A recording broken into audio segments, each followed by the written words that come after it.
Hey guys, welcome back to the channel. This is a story about what if Naruto owns a shop RWBY.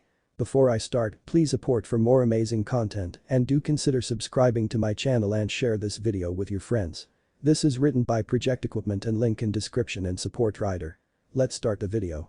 Ch1. Naruto hummed in satisfaction as he laid the finishing touches to the bowl of ramen in front of him. It was a delicious serving of miso ramen, which was steaming hot and looking extremely appealing. Everything from the garnish to the broth looked and smelled absolutely delectable. He almost wanted to eat it himself, but that wouldn't do. What would his customers think if they saw the chef slurping up their orders? The cozy and homey reputation his shop had built up would vanish in an instant. That would be sacrilege. If people didn't recommend his shop to others, more customers wouldn't come. And then those people would miss out on the food of the gods. Ramen was technically the food of gods, since it was his favorite food, but enough of getting off topic. If the citizens of Vacuo didn't revel in the glory of ramen, then it wouldn't spread throughout Remnant as a result. The who would worship the foo. Oh I rat. Would you shut up about ramen for one goddamn second? We're trying to sleep in here. He was cut off from his tirade as a voice boomed in his head. He was wondering where his plushy companion was. Seriously, just because Kurama can't eat food, it doesn't give him the right to be salty when others enjoy ramen. Who the hell are you calling a plushie, meatbag? Come into your mindscape for a second and I'll show you how we eat stuff. Kurama goaded. Naruto grew a tick mark on his forehead as he retreated into his mind. His mind was far from what it was in his early years. Whereas earlier, his mind was full of dimly lit hallways and dank sewers, now it was exponentially larger and consisted of 8 different biomes. A desert for Shukaku. A lake for Isobu. A meadow for Kakyo. A swamp for Seiken. A replica of the mountains of Kumagakure for Matatabi and Jayuki. A volcano for Son Goku. A rainforest for Chimei. And finally, a burning castle of fire and brimstone for Kurama.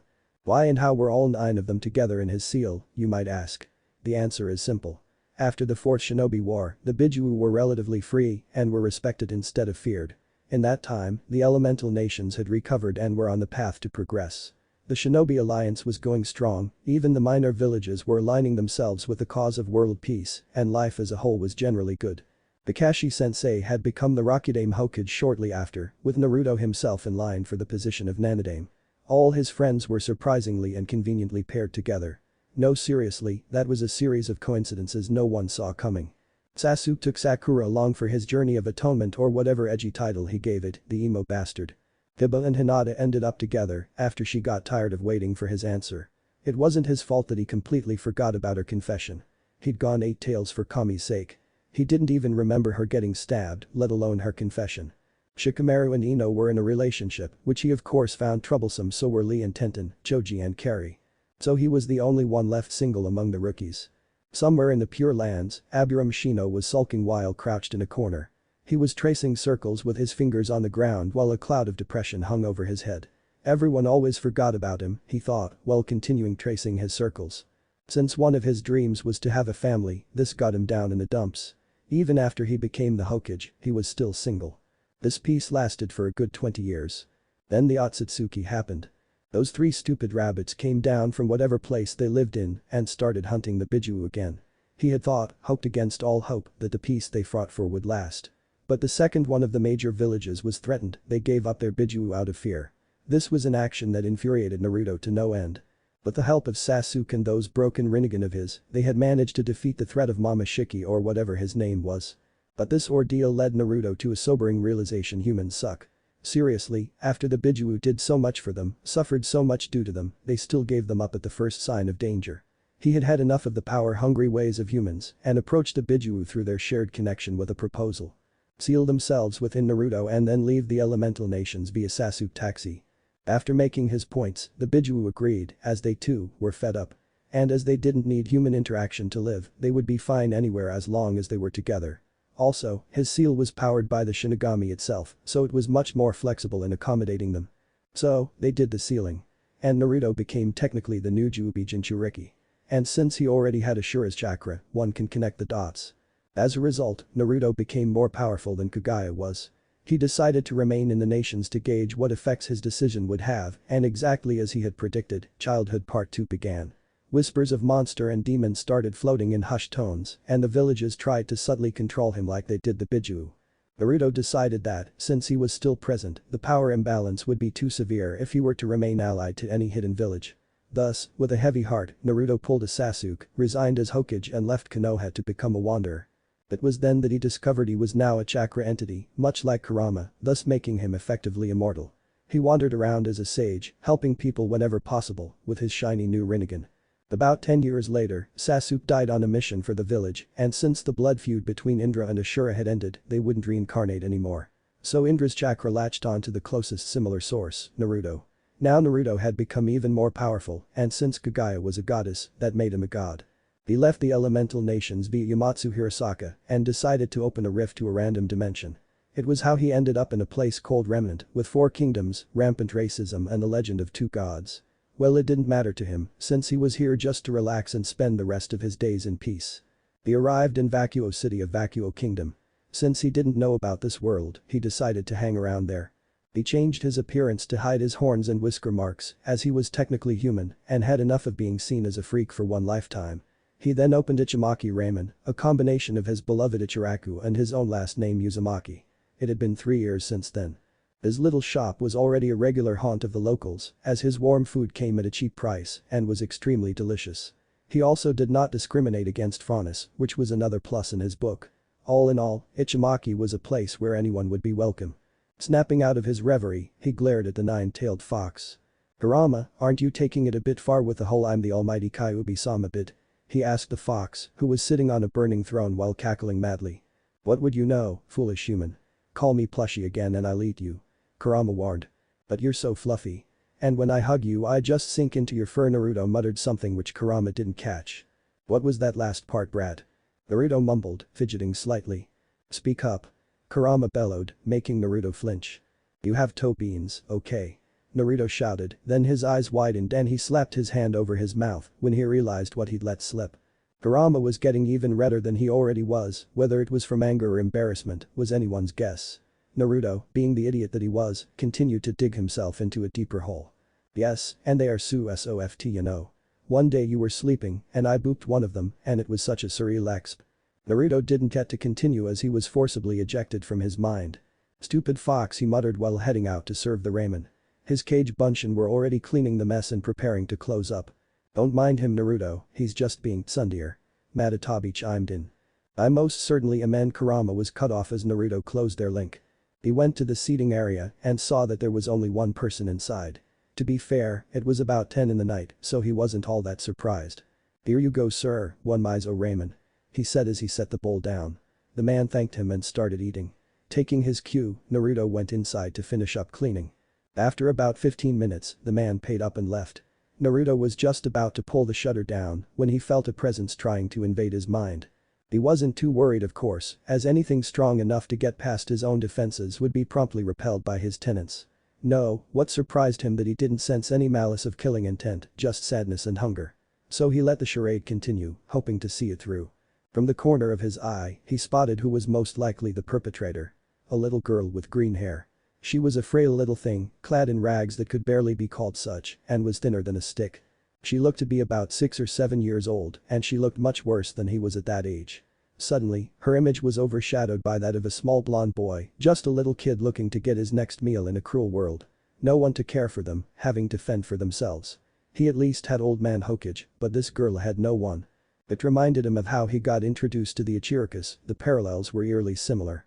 For all his power, he'd be damned if he let a little girl go hungry. Just as he was about to dispel her illusion and invite the girl in for some hot ramen, his tenants acted on his behalf. Emerald was a street urchin for as long as she could remember, she didn't have anyone to rely on but herself. The slums of Vacuo were no place for the weak and she had to fight for every scrap of food she found. It helped that her semblance allowed for her to trick people into liberating their belongings and give them to herself. She could trust only herself. No one else. She would only get hurt. But she hadn't eaten in over 3 days and she was on her last legs. Her last piece of bread was stolen from her by the bigger kids and she was left with nothing, yet again. So when she saw the small ramen stand where everyone seemed to always be happy, she scowled. How dare they? How dare they smile and be happy while she was starving in the streets? They knew nothing of hardship and strife. All they were good for was looking down on others who were less fortunate than them. She hated it. Hated them. So, she decided to observe the place for a few days, and when the time was right, she would take the food for herself. Well, these rich people would suffer for once and see how it feels to be in her shoes. The ramen stand owner was probably corrupt anyway, she reasoned. He had to be. How else could someone keep that idiotic smile in this hellhole of a city? Was he unaware of what was going on around him? How conceited would one have to be to smile and grin in this world? He must have stolen from someone, she mused. He probably cut corners and used cheap ingredients to save a few lien per bowl. He must be serving low-quality meals to customers and making money off of it. Aha. Got it, so that's why he is always smiling, he is laughing at their foolishness. She thought, her scarred mind coming up with the only explanation she could stomach as to why this blonde man was always smiling. Well, she would love to see the smile drop off his face when she tricked him and made off with whatever she could carry in her torn pillowcase. So she waited until the shop closed and went about her master plan. Emerald extended her semblance, like a parasite, seeking to latch on to the blonde's mind. She saw him jerk back, indicating that it worked. Now, to the matter of food. She was cut off from her thoughts as she was suddenly not outside the shop anymore. Where she ended up could only be described as the underworld. The castle of the Lord of Hell, if you may. The first thing she noticed was that it was hot. Like scorching hot, and the air was heavy with a certain pressure. She needed to get out of here, wherever here was. I need to leave. She thought while panicking. How did I get here anyway? What is this place? Where? Oh? What do we have here? A dark voice boomed and Emerald froze in place. Slowly, she turned around, but she soon wished she hadn't. Death. That was the only thing running through her mind as she took in the sight before her. In the middle of the room was an ornate throne, which was surprisingly on fire. And sat on the throne, peering at her with blazing crimson eyes, was definitely the scariest being she had seen in her short life. The height of a mountain, towering over her, making her feel like she was but an ant in its presence. 9 tails of the same color as its fur, swaying hypnotically behind its back. All in all, this monster cut quite an imposing figure. Well, brat. Answer me. The voice said, what were you doing casting an illusion on my host? Host? What did it mean by that? And the only one she had cast an illusion on was. Her eyes widened in fear as the being cackled. It was a dark, malicious sound which went perfectly with a twisted smirk on its face. Just when she thought she couldn't be more scared, it continued. You know what happened to the last person who tried what you did? It asked. I ate him. It concluded with the finality of a god. It was then that Emerald finally gave up hope. She was going to die here. There was no escape from this hell. But she would not cry no, she was stronger than that. She would go with her head held high, no matter. Oh, I furball. Don't scare the poor girl, you know. Look at her, the poor thing is shaking like a leaf. A voice shouted, and just like that the oppressive feeling vanished. It was instead replaced by a warm, comforting feeling, almost like a fluffy blanket. And for a moment, Emerald almost let her guard down. She turned around yet again and saw the ramen man from before, standing behind her and glaring at the fox. Honestly, he takes it a bit too far sometime. Sorry about that little shrimp, the fox has this whole I am the Lord of Hell, bow before my majesty phase going on. He comforted while racing down and ruffling her hair. Reflexively, she swatted his hand away and went over his words. It was just an act. She wasn't going to die. How did Ramen Man show up anyway? And the most important question of all. What the hell did you call me? She shouted, not understanding the strange language. Naruto blinked. He was sure the girl would break down in fear, but this was what she asked. Seeing no harm, he answered. Lil Shrimp. I called you Lil Shrimp. I think it fits, you know. Shaking her head to derail that stupid train of thought, Emerald asked, where am I? How are you here? Who are you? Who is that? What is going on? She was interrupted as Naruto knelt down, his gaze softening as he did so. Sighing lightly, he started, whoa. Slow down there Lil Shrimp, we have time you know. It's okay, you're not in any trouble, he soothed, where we are, is in my mind. I came here to dispel the illusion you cast on me. This fox is called Kurama, but that's a story for another time. He finished. She was slowly starting to settle down. Just then, the blonde asked the million-dollar question. So, what was the illusion for, Lil Shrimp? Don't call me that. She replied heatedly, my name is Emerald. Emerald. She all but shouted. Okay then, M-chan, I'm Naruto, but you didn't answer my question. He said, completely ignoring her scowl at calling her M-chan. She lowly muttered, looking absolutely adorable as she fidgeted under his gaze. Care to repeat that, M-chan? Naruto asked, as he hadn't caught what the girl said. I said I wanted food. I haven't eaten in days and I was hungry. She trailed off, only now realizing the reality of her situation. She was trapped in an unknown place, with the man she intended to steal from. Due to her vacuous upbringing, she asked the only sensible question. You gonna kill me now? She had expected many reactions from the man, from anger to shock at such an absurd and brazen question. But what she saw shook her to the core. Empathy and understanding. His eyes did not hold an ounce of pity, as if he knew she would hate it, but complete understanding of her situation and circumstances. She wondered how this smiling buffoon knew her pain, but he answered before her. I see. That was all he said for some time. Just as she was about to explode at him, the scenery changed. She now found herself in front of the ramen shop again, but the buildings around it were different. It didn't look like a city, but almost like a village. The ramen man started, as if reading her mind, my village to be precise. He said. And that, he pointed to a small blonde child in the corner, is me. He finished, while wearing a sad smile. Emerald was about to ask why he was showing her this, when he interrupted. I was about to invite you for a bowl of ramen, you know. He said, halting her snarky reply by holding up a hand, but I know enough to say that you would not have trusted my word. I know what it feels like to be in your place, but I know you won't believe a single thing I tell you. So, since we're already in my mind, I thought it better to show you. He said, with those damn understanding eyes of his. Allow me to show you why I was genuinely going to invite you for ramen. He completed, and the memories started playing. Emerald watched, first with skepticism, then with shock and finally with realization, as the blonde boy was driven out of every single store he went to. She watched as he skittishly approached the ramen stand, ready to bolt at a moment's notice. She saw the old man inside give the boy a hot bowl of ramen, on the house. And then she understood. The memory ended there, but M remained in place. She had nothing to fear. This man was just like her, but he was offering her food. While she didn't trust the man yet, she would at least eat what he gave her. With a sheepish expression, she said, please give me some food, sir, I'm really hungry. Her point was made by her growling stomach. Naruto chuckled at her embarrassed blush, well come on then M-chan, let's get you fed. And just like that, they were back outside the shop. She regained her senses to see the man beckoning her inside, and she absolutely blitzed into the shop. She sat on one of the stools, squirming in her seat, while she waited for the food to be done. The smell alone made her mouth water, she could only imagine what the taste was. When was the last time she had eaten a hot meal without looking over her shoulder for thieves? She couldn't remember. Emerald was broken out of her musing when Ramen Man set a bowl of steaming noodles in front of her. She was immediately about to pounce when. Slow down there M-chan, it's not going anywhere you know. Eat slowly, savor the taste, and if you need more, just ask, okay? Naruto said, putting her mind at ease. She nodded tentatively and put the first bite in her mouth. It was salty, sour, tangy and all kinds of good things mixed together. It was hot and comforting to eat. But most importantly, it was made for her, only for her, with love and care, the first home-cooked meal she had eaten. Unbeknownst to her, a single tear rolled down her eye, which was noticed by Naruto, who was standing away, smiling softly. Emerald ignored her tears as she relished in the comfort this meal provided. She didn't think ramen would taste this good, but she was wrong. Because it was the best thing she had ever eaten in her life. I never thought, after everything I did and all that I went through, that I would end up opening a ramen shop. Were the thoughts of one Naruto Uzumaki as he closed up shop after yet another long day at Ichimaki Ramen. His quaint little shop had gotten more and more famous as the years went by, known for welcoming everyone regardless of their race. It did cause some of the more strict bigots to stay away and even go so far as to hassle him, but Naruto never did let opinions of others decide what he did. And in his view, this discrimination against Faunus was the most stupid thing he had seen, and he had seen some fairly stupid things in his life. At least, when the villagers of Konoha treated him like crap, it was out of fear. Fear of what Kurama was, and fear of being in the vicinity of the Kyuubi, sealed or not. That didn't justify their actions, but at least they had somewhat of a half-decent reason for them. But this?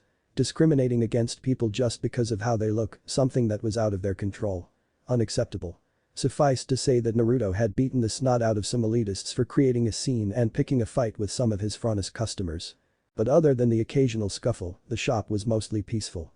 Even some huntsmen had shown up with their teams a couple of times, saying that the environment was a welcome change from the typical life and death situations they faced. According to Naruto, though, one event was the most important that truly highlighted his years working at the shop. Appa. He smiled as he heard that familiar chirpy voice and turned around just in time to see a small green blur barrel into his chest. He gently wrapped his arms around the offender and ruffled her hair. Ah, there you are. Ready to go, sweetie. If anyone would have told Naruto 10 years ago that he'd have a daughter by now, he would have laughed in their faces, his memories of the treatment he received in his homeworld fresh in his mind. How was supposed to know that he would finally have a family of his own? But that was precisely what she was. After he'd given her that first bowl of ramen, she had shown up again the next day. Then the day after that. And he always gave her as much ramen as she wanted. Along with other healthy foods, of course. Until one day, in the second week of this routine, she hadn't come back. He had waited till closing and even kept the shop open an hour longer. When she didn't show, he'd gotten worried. Naruto wondered whether he should go and check or leave her be. She only came once a day, so that meant she had something else to eat during the day, right? Right? But however logically he tried to convince himself, he was still Naruto Uzumaki at heart. He loved helping and protecting his precious people, and little Emerald had fast-rocketed to the very top of that list, as he didn't really know many other people in Vacuo. So, he closed up shop and decided to go and check if she was alright. And he was glad he did. Flashback, 6 months ago. Naruto didn't just want to speed around the city looking for her, so he got into a meditative position and stilled. A few seconds later, his eyes gained an orange pigmentation, a sign of his use of Senjutsu. He put out his feelers and looked for Emerald. He always found her by the color of her aura, which was, ironically, green. He located her quite quickly, about a mile away from himself, in the poor part of town. He released his Senjutsu and concentrated on the Horatian seal he had placed on her hand. He had given it to her and instructed her to channel some aura into it if she were ever in danger. But Emerald was Emerald, and Naruto knew that she was too prideful to ask him for help, even if she trusted him not to hurt her anymore. So, without wasting any more time, Naruto vanished in an orange flash, his own variation of the technique created by his father. When he arrived, the sight made his blood boil. Emerald looked alright, but she was hunched over next to a dumpster, curled up into a ball and crying softly. Honestly, the only reason he hadn't outright adopted the little munchkin was that she had refused, saying that she didn't need anybody to help her. Well, a fat lot of good that did, he mused. Getting even closer and crouching next to her, he reached out to touch her shoulder. Just had he made contact, she flinched violently and stared at him with wide, unfocused and teary eyes. She tried to get away, but she was already in a corner. So she curled up into herself even more than before. Naruto picked up her faint mutterings due to his highly trained ears. "I don't have anything left to take, please please please." Naruto's heart shattered into pieces as he heard her broken rambling, and he started having flashbacks of his own past. A faint pulse of soothing of chakra from his tenants snapped him out of his thoughts, and he mentally thanked them. "She doesn't recognize who I am," she's retreated into herself. "Okay, enough is enough, I'm taking her with me if it's the last thing I do." Naruto knew that there was only one way of making her realize who he was and that he meant no harm. Closing his eyes, he was bathed in the familiar golden cloak of his Ashura form. His warm and comforting presence exuded outwards, calming the environment and making the trees in the area gain a bit more liveliness and color. It had an effect on Emerald as well. Her sobs were lessening and she was starting to calm down. Reaching down, he gently patted her head. She flinched again but slowly looked up as if instinctively recognizing him. Red eyes regarded him for a brief moment and her voice followed in a meek whimper. "Mr. Naruto?" The hope in her eyes made his heart break all over again. Which led him to a series of questions. What happened to her? Why didn't she call him? Why was she crying? But now was not the time, he had a child to comfort. He raised 2 fingers in front of her face. "Yes, it's me, M-chan, can you hear me? How many fingers am I holding up?" he asked in a soft voice. From his days as a shinobi, he knew the way to snap someone out of a panic attack was to ask random questions in quick succession. It seemed to be working, as Emerald's breathing was calming some more. She shook her head and squinted a bit before replying in a small voice. Yes, I heard you, Mr. Naruto. What are you doing here? You didn't show up for dinner, so I got worried. You would never have called me if it were up to you, so I came to check myself." The blonde leveled her with a stern glare, and clearly I was right. He admonished. Emerald seemed to shrink further in on herself, which made his eyes soften a tad. He was still mad at her for worrying him, though, but he would argue with her when she was feeling better. "Sorry Mr. Naruto, but I didn't want to trouble you. You already do so much for me and I didn't want to burden you more," she murmured. Sighing in exasperation, Naruto reached down and started stroking her scalp. She snuggled up into his side and leaned into his hand and closed her eyes in exhaustion. Naruto wanted to make sure Emerald knew exactly how much she meant to him before he took her in for good. "You silly girl, of course, I would worry about you," he soothed while continuing his ministrations. "You are the most precious person in my life M-chan, I have no one else but you." She looked up at him and he continued, "I know I just met you a few weeks ago, but I feel a kinship towards you, you know." Emerald looked at him, she looked long and hard. She scanned his face, his eyes, his soul, for any sign of deceit. After finding none, the girl looked down. The walls she had built up around her fragile heart for years of loneliness came crashing down around her. Teared up before hiccuping and smashing her face into his side. She started shaking and Naruto realized that she was sobbing again. He gently embraced her and rubbed her back soothingly, all the while comforting her by whispering sweet nothings into her ear. After about 5 minutes, she calmed down enough to speak again. She mumbled into his side. Gently pulling her away from himself and facing her, he asked. "Can you repeat that for me, M-chan?" She looked away as if thinking over his offer. She was fighting a war with herself. Her years of growing up alone had taught her one thing. That she could trust no one. The moment she let her guard down, someone would stab her in the back and steal whatever food and possessions she had on her. Hell, she had done it herself many times. So by all accounts, she shouldn't trust this man.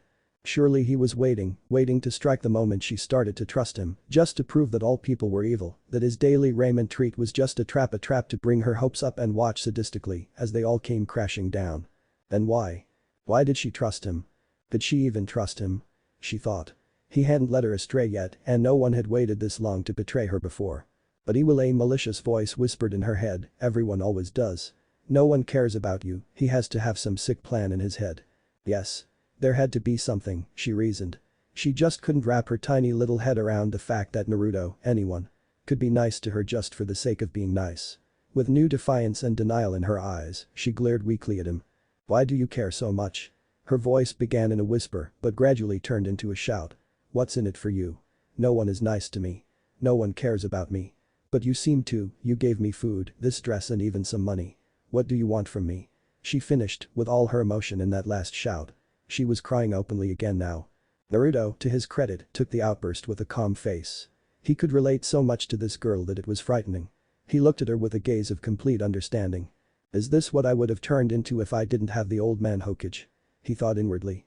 He realized that the girl was lying to herself.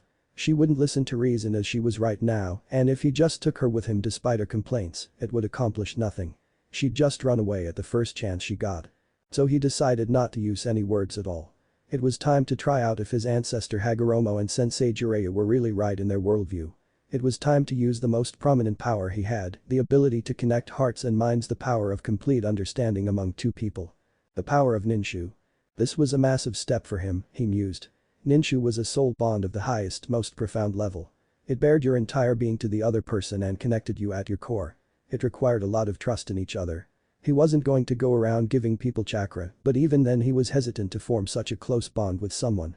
Reluctant to form bonds again, afraid of what people would think of him. But looking at the angry crying girl sitting in his lap, he made his choice.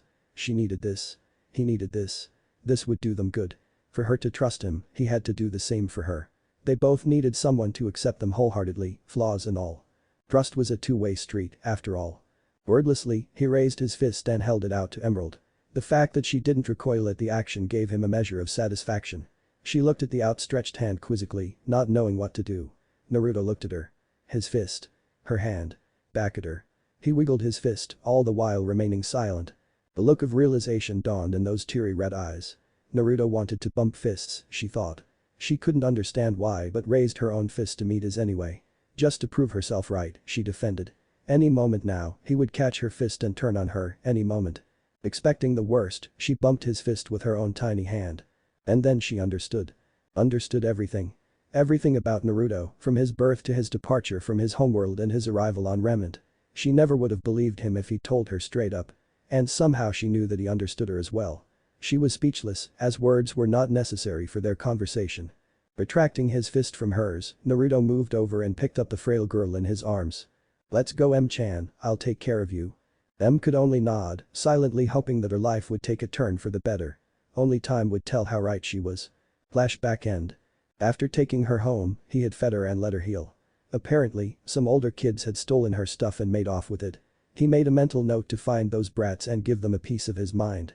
Due to their new bond, M had not run away and instead taken to calling him Papa. How his heart fluttered whenever he heard that word. Papa. Papa. Papa. His daughter's sing-songy voice snapped him out of his musing. Looking down, she was glaring at him while poking his cheek. Yes, M-chan? He asked, ruffling her hair. What were you thinking about? She tilted her head cutely, which made Naruto resist the urge to squeeze the poor dear to death. Nothing, M, just remembering some stuff. Let's go home, shall we? K.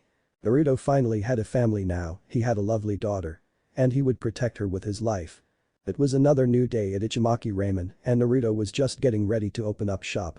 The sun was just rising, and Naruto liked to open up the shop early so that people could enjoy their breakfast in peace. He smiled as he looked at the sign of his shop. He would never have imagined that he would end up becoming anything other than Hokage, but he supposed it was all for the best. If he hadn't gone through all the stuff he did and ended up in Remnant, he wouldn't have met his daughter, after all. He loved his daughter more than anything else in his life, along with the Biju. Said daughter was currently bouncing on his shoulders while he was trying to open up the shutter of his shop. Smiling softly at the squirming girl, he tilted his head upwards, and blue eyes met red. Em stopped her bouncing and looked at him intently with her doe-like eyes, her own head cocked towards the left. She looked like a kitten, an incredibly adorable kitten. Rolling his eyes at his daughter's antics, he decided to indulge her. "Yes, Em-chan. Papa, what you doing?" she asked cutely. Chuckling in amusement, Naruto replied, "Well, Em-chan, I'm just checking the newspaper." He pointed towards the shutter. "Look, there's the weather section," he said, gesturing towards the shop logo. Em puffed her cheeks out and glared at him, but it had the opposite effect of making her even cuter. "Mou meanie." Naruto stood up and pried the tiny girl off his shoulders, much to her dismay. He set her down beside him and bent down to unlock the latch of the shutter. "What did you expect, Em, when you ask such an obvious question?" he said with a teasing glint to his eyes, looking down at the embarrassed girl. Even now, he was amazed at the size difference between them. She was just a bit taller than his knees, and she was much frailer and thinner than he was. However, the last part was changing since she was under his care. Deciding that he had teased the little girl enough, Naruto gathered Em into his arms and made his way into the shop. There was no one else in the shop, and there would be no one arriving anytime soon. Why waste time and money hiring employees when you can use transformed Cage Bunshin to do the same work for free? He set Emerald down on the counter and thought out the name of the jutsu. Cage Bunshin. Henge.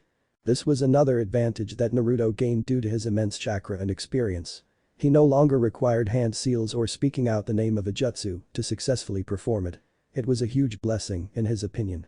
Instantly, two clones transformed into Tuchi and Am appeared into existence. Naruto relayed their orders via telepathy, and they nodded before setting up shop for the day. Beware, he heard M's odd voice in the background. Even after 1 year of living with him, she still got impressed whenever he used one of his techniques. That had been one long conversation. He thought, remembering the day after he had rescued M off the streets. Seeing no point in hiding when they had already bonded via Ninshu, he told her of his past, though she already had a general idea of it. She had hugged him in an effort to comfort him, which had honestly surprised him at the time. He chalked it up to the power of their bond. He had even introduced her to the Biju, and they had quickly begun to take a liking to the little munchkin. It took some time, but they had warmed up to her, considering her a granddaughter of sorts. He glanced at his odd daughter and ruffled her hair lovingly. Where a year ago she would have violently lashed out, now she simply preened and leaned into his palm. That was another change he had seen in the girl, Naruto mused. When he had brought her home and fed her again, she was noticeably more mellow than their regular encounters would have her be. When he had asked her about this, she had simply said, "I trust you, Papa." Atch. Critical damage. Was what he thought after hearing that simple declaration. Naruto theorized that M might have gained an insight into him as a person and saw that she didn't need to act tough around him all the time. That she didn't need to have her defenses up near him, that she could let him inside her heart, and that is what she did.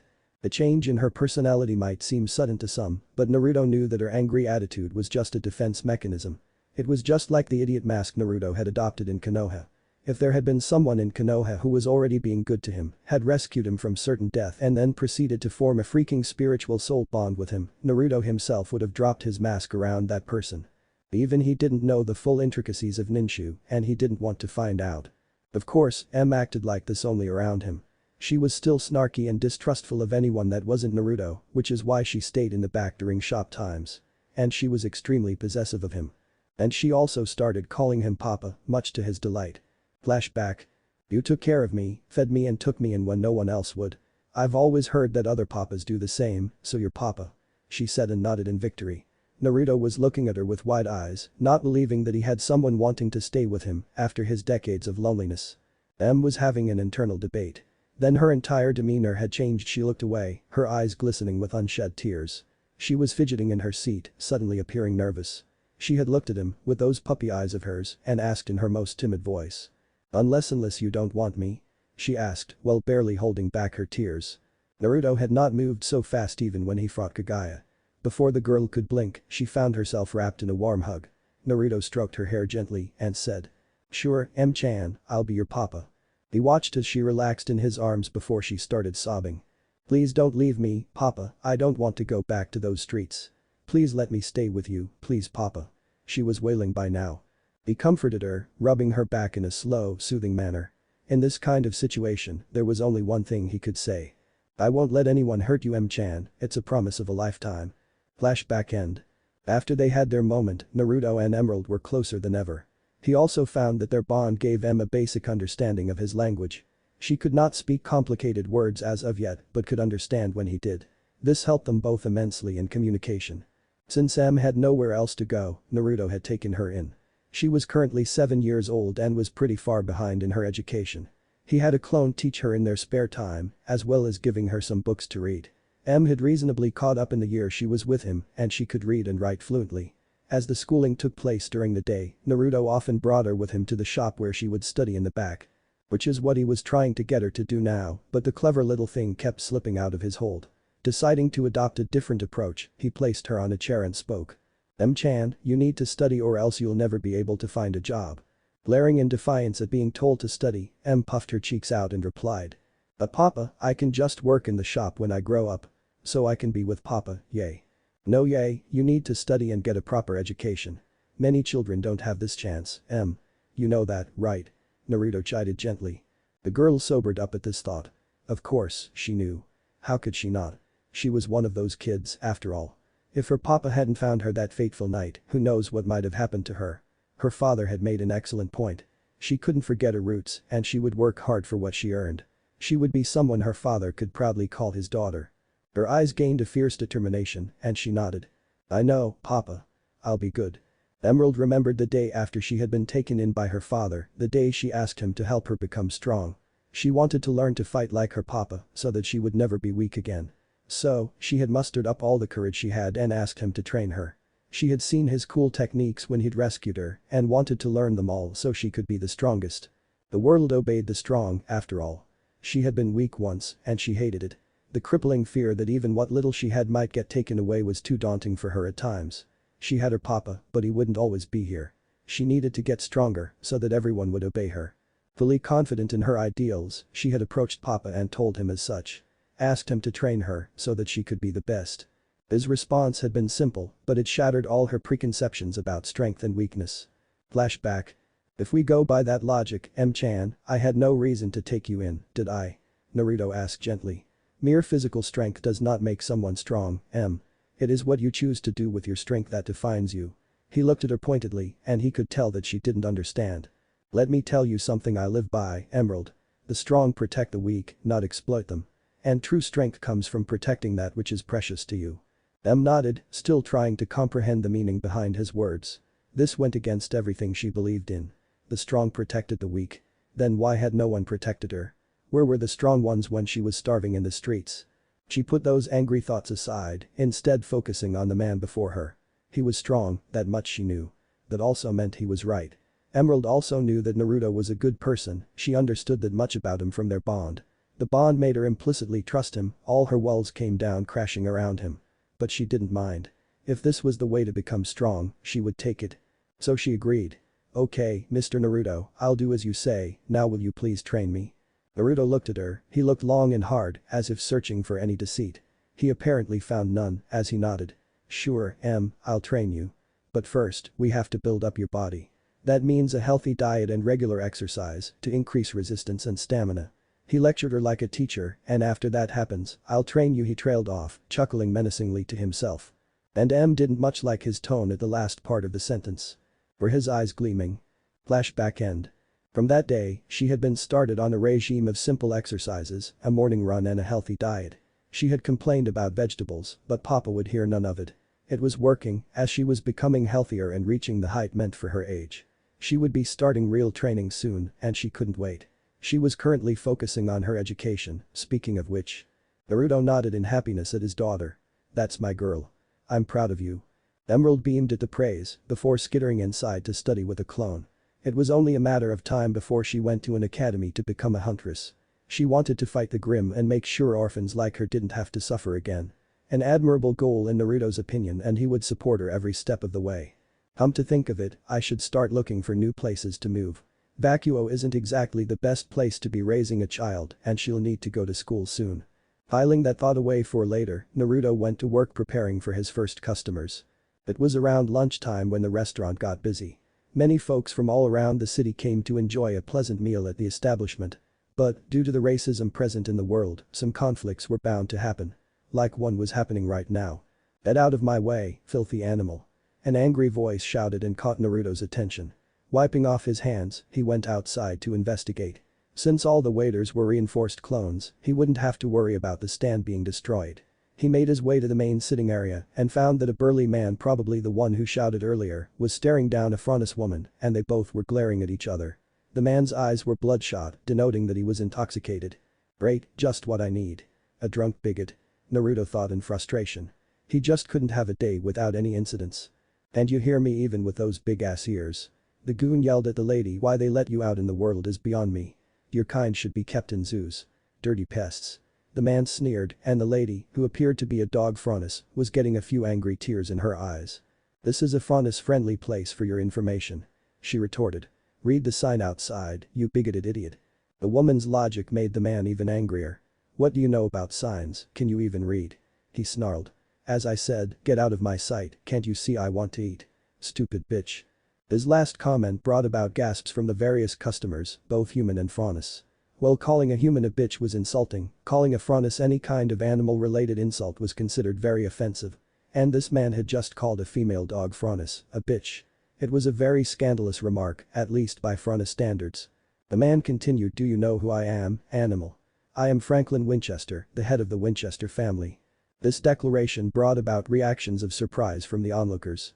The Winchesters were a very prominent family and one of the most elitist and snobbish. However, the fact remained that they had a lot of power, political or otherwise. People generally avoided them due to their status and the family was known to have a hatred for Franus. And this woman was his target. "I just wanted some food after a long mission and the only place that was relatively clean was this shitty ramen stand," he yelled. "Who even likes these piss-poor noodles anyway?" Naruto stiffened at this. "Oh, he's gone, Shikaku's slightly mad voice cackled in his mind. Naruto nodded in agreement. The discrimination was already over the line, but to insult ramen? Unforgivable. "Oh yes, he's toast." Naruto agreed. "I'm going to completely and systematically destroy this man." Unaware of this inner monologue, Franklin continued to dig his own grave. This place isn't worthy of his presence. It's not even professional here. It's a fucking mess. He shouted, clearly not in his right mind. "I saw a little girl running around inside earlier today, who even keeps kids if they aren't of any use. Just chuck the girl out on the street and be done with it." 1 Jinchuriki and 9 Biju were restraining themselves from ripping this idiot to shreds. If there were two things you didn't do in front of Naruto, it was insulting Ramen or his family. This fool had done both in quick succession. It was then that Naruto decided to be extra sadistic in dealing with this man. Earlier he was just planning on beating the crap out of Franklin, but now that wouldn't be enough. It was time to let out the prankster king of hell. Though the prank would be more like bringing the idiot's whole life crashing down around him. "Naruto, please deal with this man." Matatabi purred in his mind. She, along with Kakuo, had taken an express liking to Emerald and this idiot needed to pay. "I will, but I can't kill him. It'd attract too much attention if such a powerful man ended up dead inside my stand." Naruto then grinned maliciously. "But don't worry, I have just the thing." Meanwhile, in the real world, Winchester was sparing no expense in berating the Faunus, insulting every part of her character and being. The slurs seemed to have their desired effect as the Faunus woman was almost reduced to tears. Naruto could sympathize with her, though he probably had it worse than the woman did. The man, however, was not deterred. Seeing as the shocked woman wanted to move out of his path, he raised his hand to strike her. The crowd watched with disgust, but no one had the guts to step in. The man's hand descended, but it never hit the woman. The Winchester wondered what had stopped his hand from striking the bitch when he saw the shop's owner gripping his wrist tightly. The man tried to wrest his hand free, but the blonde had an iron grip. Being as drunk as he was, the man didn't fully comprehend the situation and tried to strike the owner with his other arm. But to the surprise of the other customers, he suddenly froze in place. What had happened was that the drunk had made the mistake of looking into Naruto's eyes. He could have sworn that those icy blue eyes flashed red for a moment. Just before his hand struck, he heard a faint whisper. "Genjutsu? Sharingan." The man suddenly lost all force in his attacks, stood up straight and turned towards the Franus woman, who flinched at his gaze. He bowed down at his waist and spoke in a loud voice. "Everyone, please record this on your scrolls. I would like to issue a formal apology in the name of the Winchester family."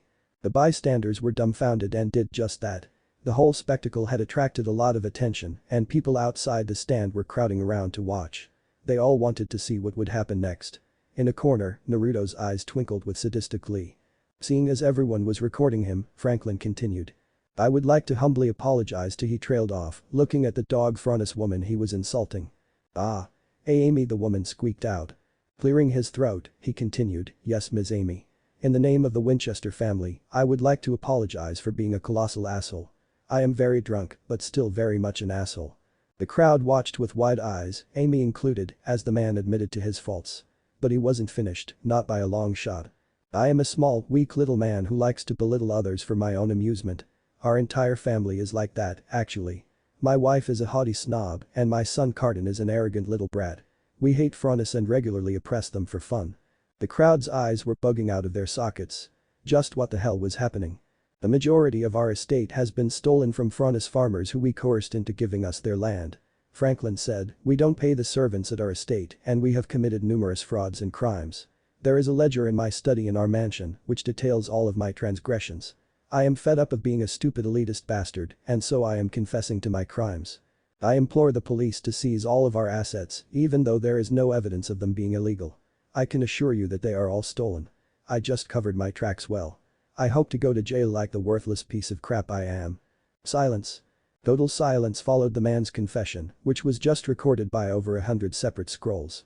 Franklin didn't even look back. He just walked away. The very next day, a massive scandal would erupt, which would result in the disgrace of the Winchester house. The man would go to jail, whereas his wife and child would be forced to live in an apartment with what little they had left. "That's what you get for insulting both Raymond and M, you bastard," Naruto thought in glee. Naruto had merely made the man confess to all his crimes, albeit suddenly. The man ruined himself without any extra effort on Naruto's part. "Naruto, that was diabolical. Well done." Kurama complimented from within his mind. Naruto nodded in satisfaction as the crowd cleared out. The lady, Amy, stood there for a little longer with a shocked expression. Eventually, she too paid for her meal and left. Seeing as it was still about 3 in the afternoon, Naruto decided to go and check on Emerald. Making a clone to finish preparing the order, he went inside. He looked on with a barely concealed deadpan as the scene played out before him. It was his clone, somehow wearing glasses and with a wooden pointer in hand, pointing at a blackboard. On the other side of the room was his little girl and she had on the cutest focused expression he had ever seen. Hi, who can tell me what sound a sloth makes?" the clone asked, teaching Emerald various animals and their calls. "What else would you teach a 7-year-old girl?" "Ooh-oh. Me, declared, raising her small hand up and bouncing in place. The clone seemed to think about who to ask among the many students in his class. Eventually, his gaze settled on M. How about M-chan?" the clone finished, pointing to the little girl.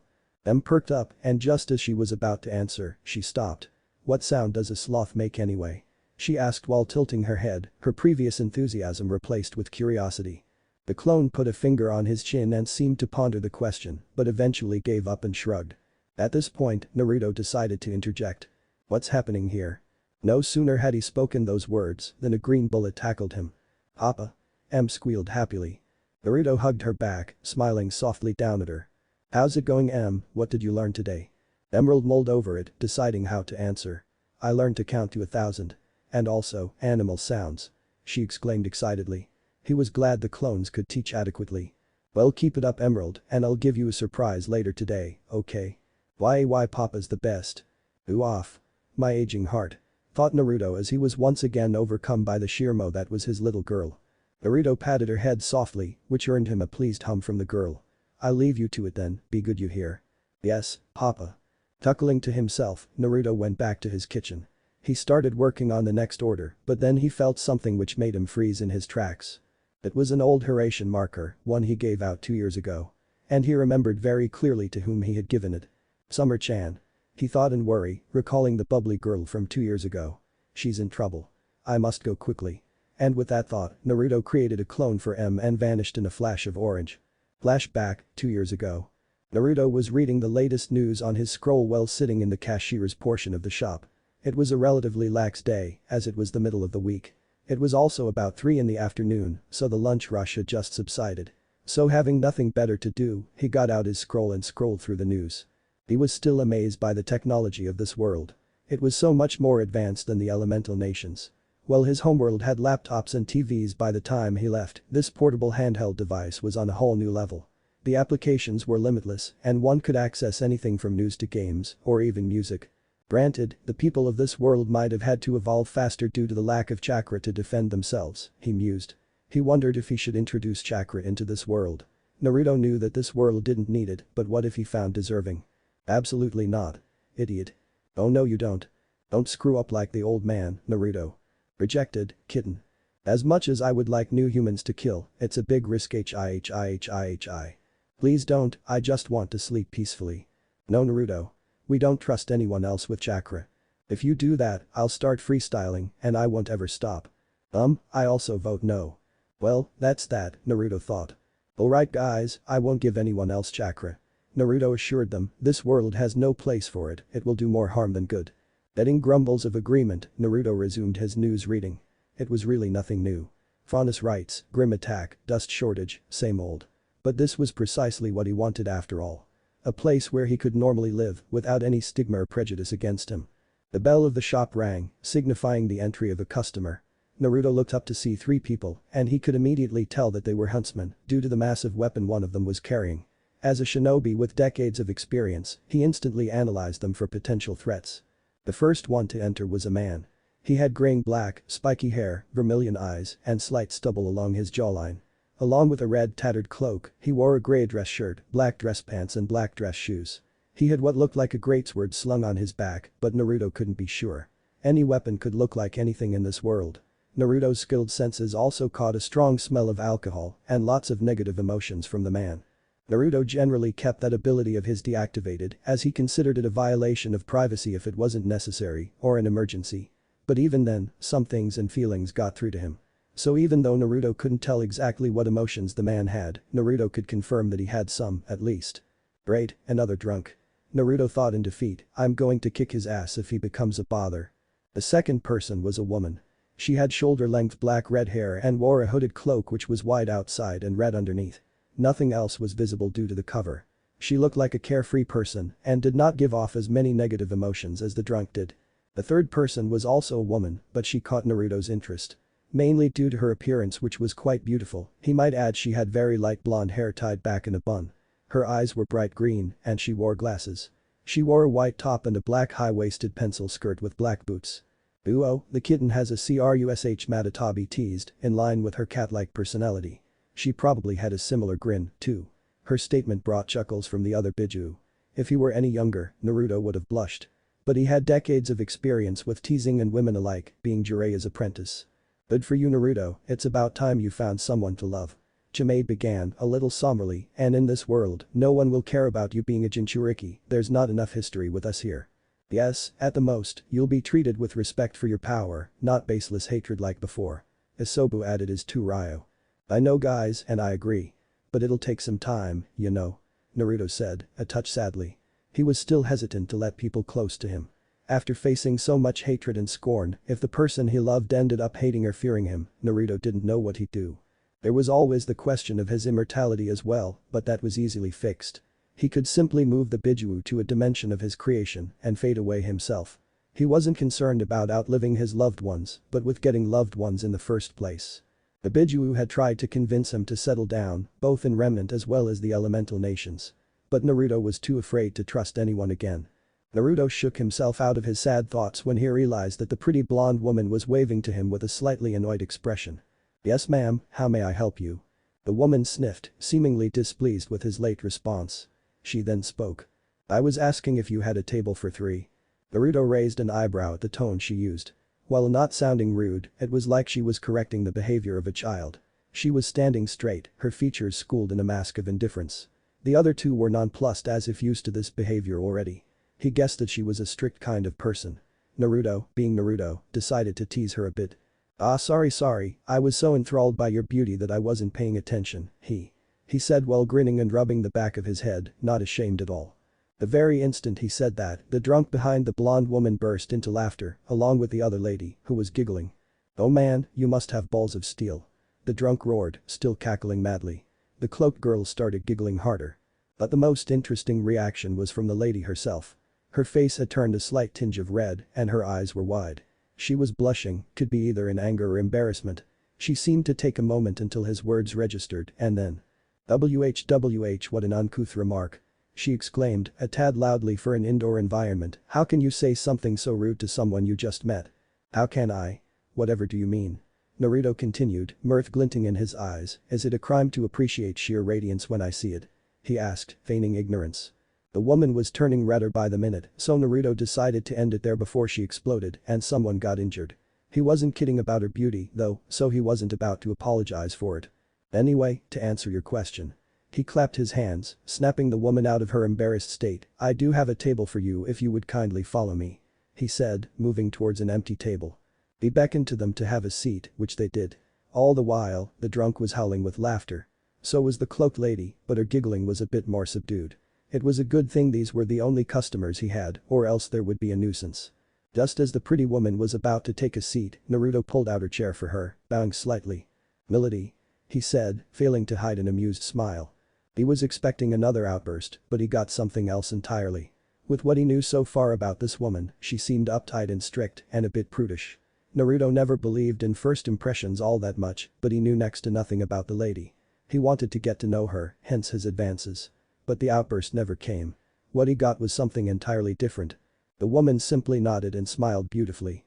"Such a gentleman, thank you." And then she seated herself. The drunk fell off his chair and the cloaked woman stopped giggling to stare in shock at the pretty lady. Said woman was meanwhile glancing through the menu as if nothing happened. Noticing the silence, she looked up and asked. "What?" The drunk had gotten up by then, his face taking on an incredulous look. Pointing accusingly at the pretty lady, he began. "What the hell was that?" he asked baffled.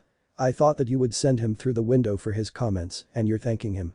The drunk was acting weird, making Naruto wonder exactly how drunk he was. The woman replied, "Well Crow, you obviously know precious little about me.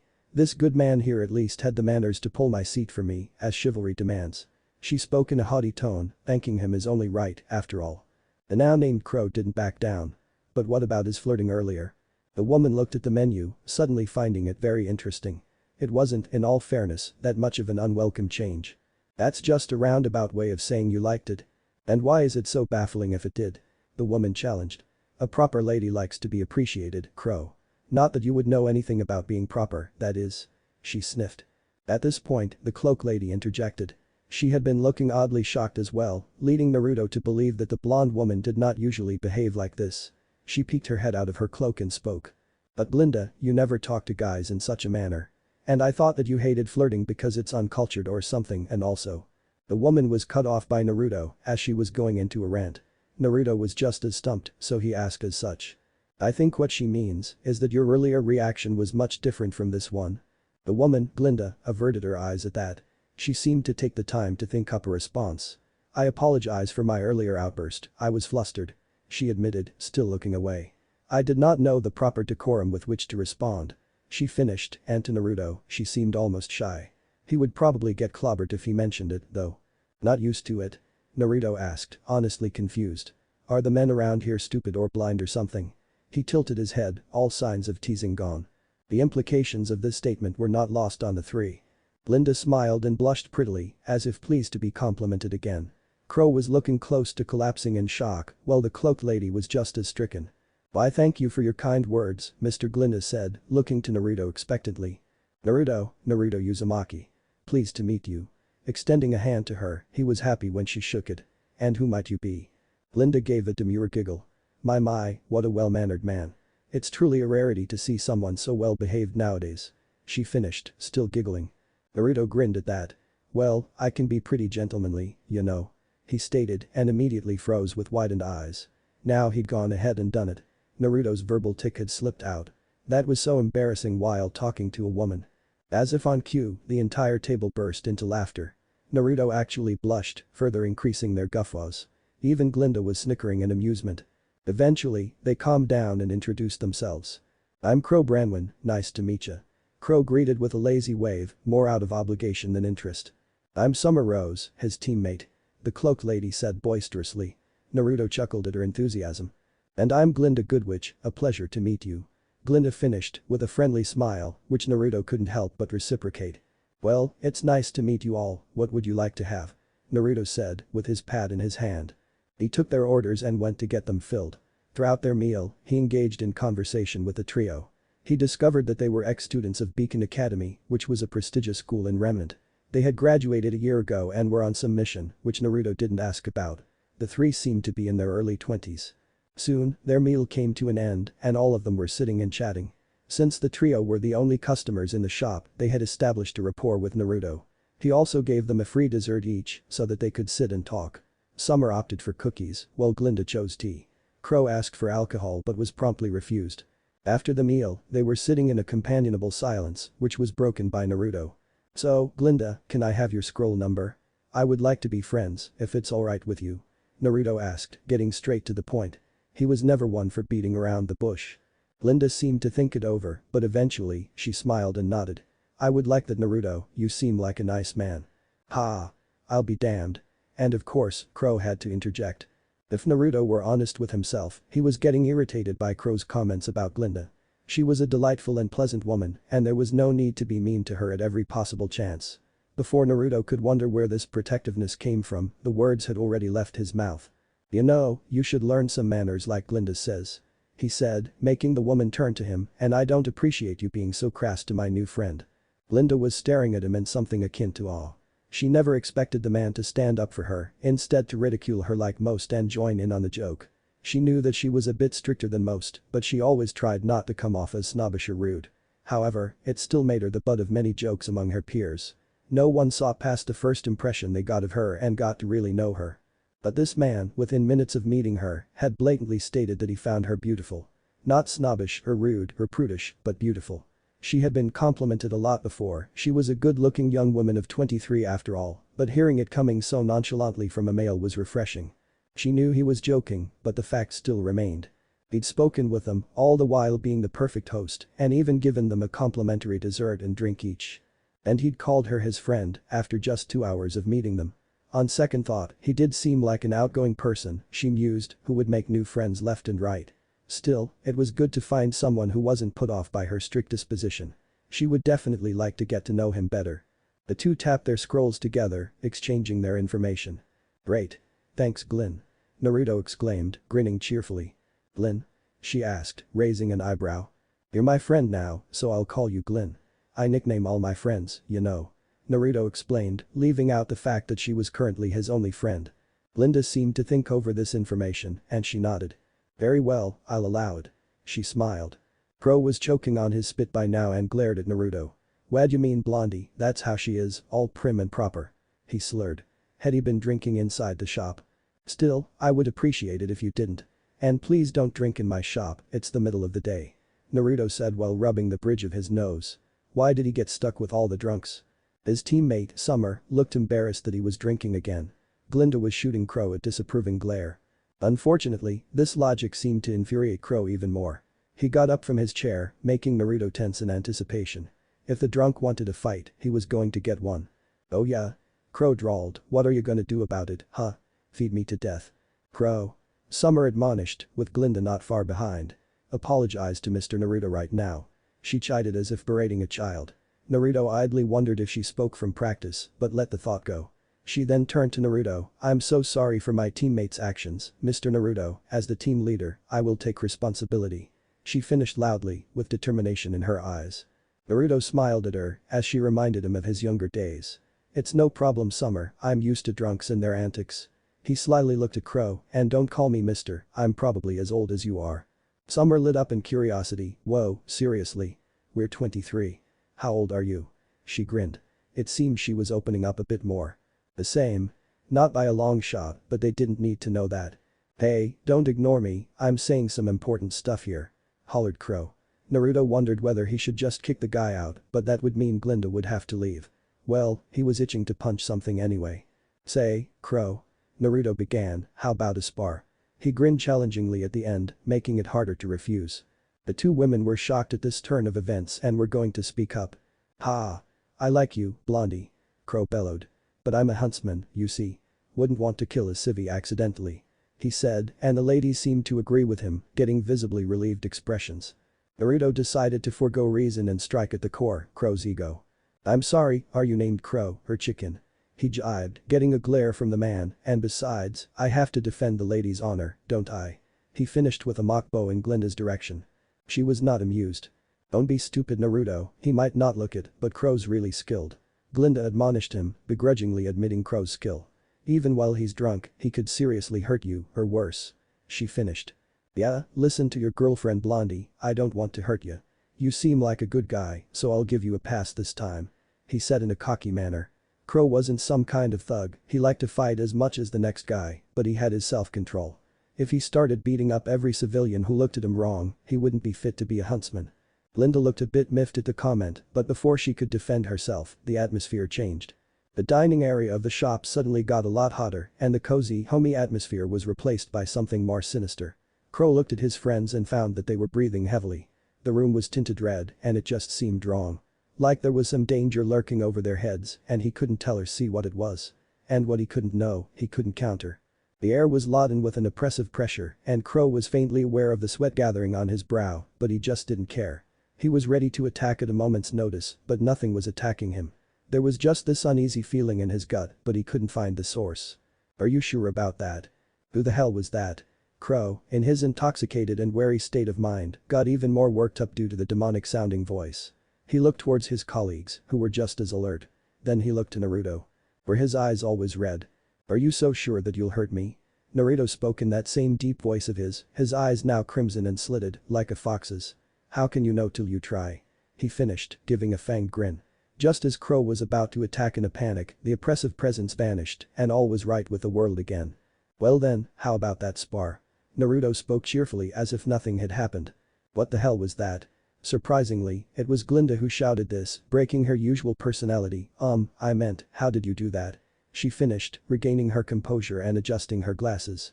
Crow and Summer were eagerly listening in, waiting for his answer. Naruto, for his part, merely tilted his head in confusion. Whatever do you mean? "Tell us what the hell that was, Blondie."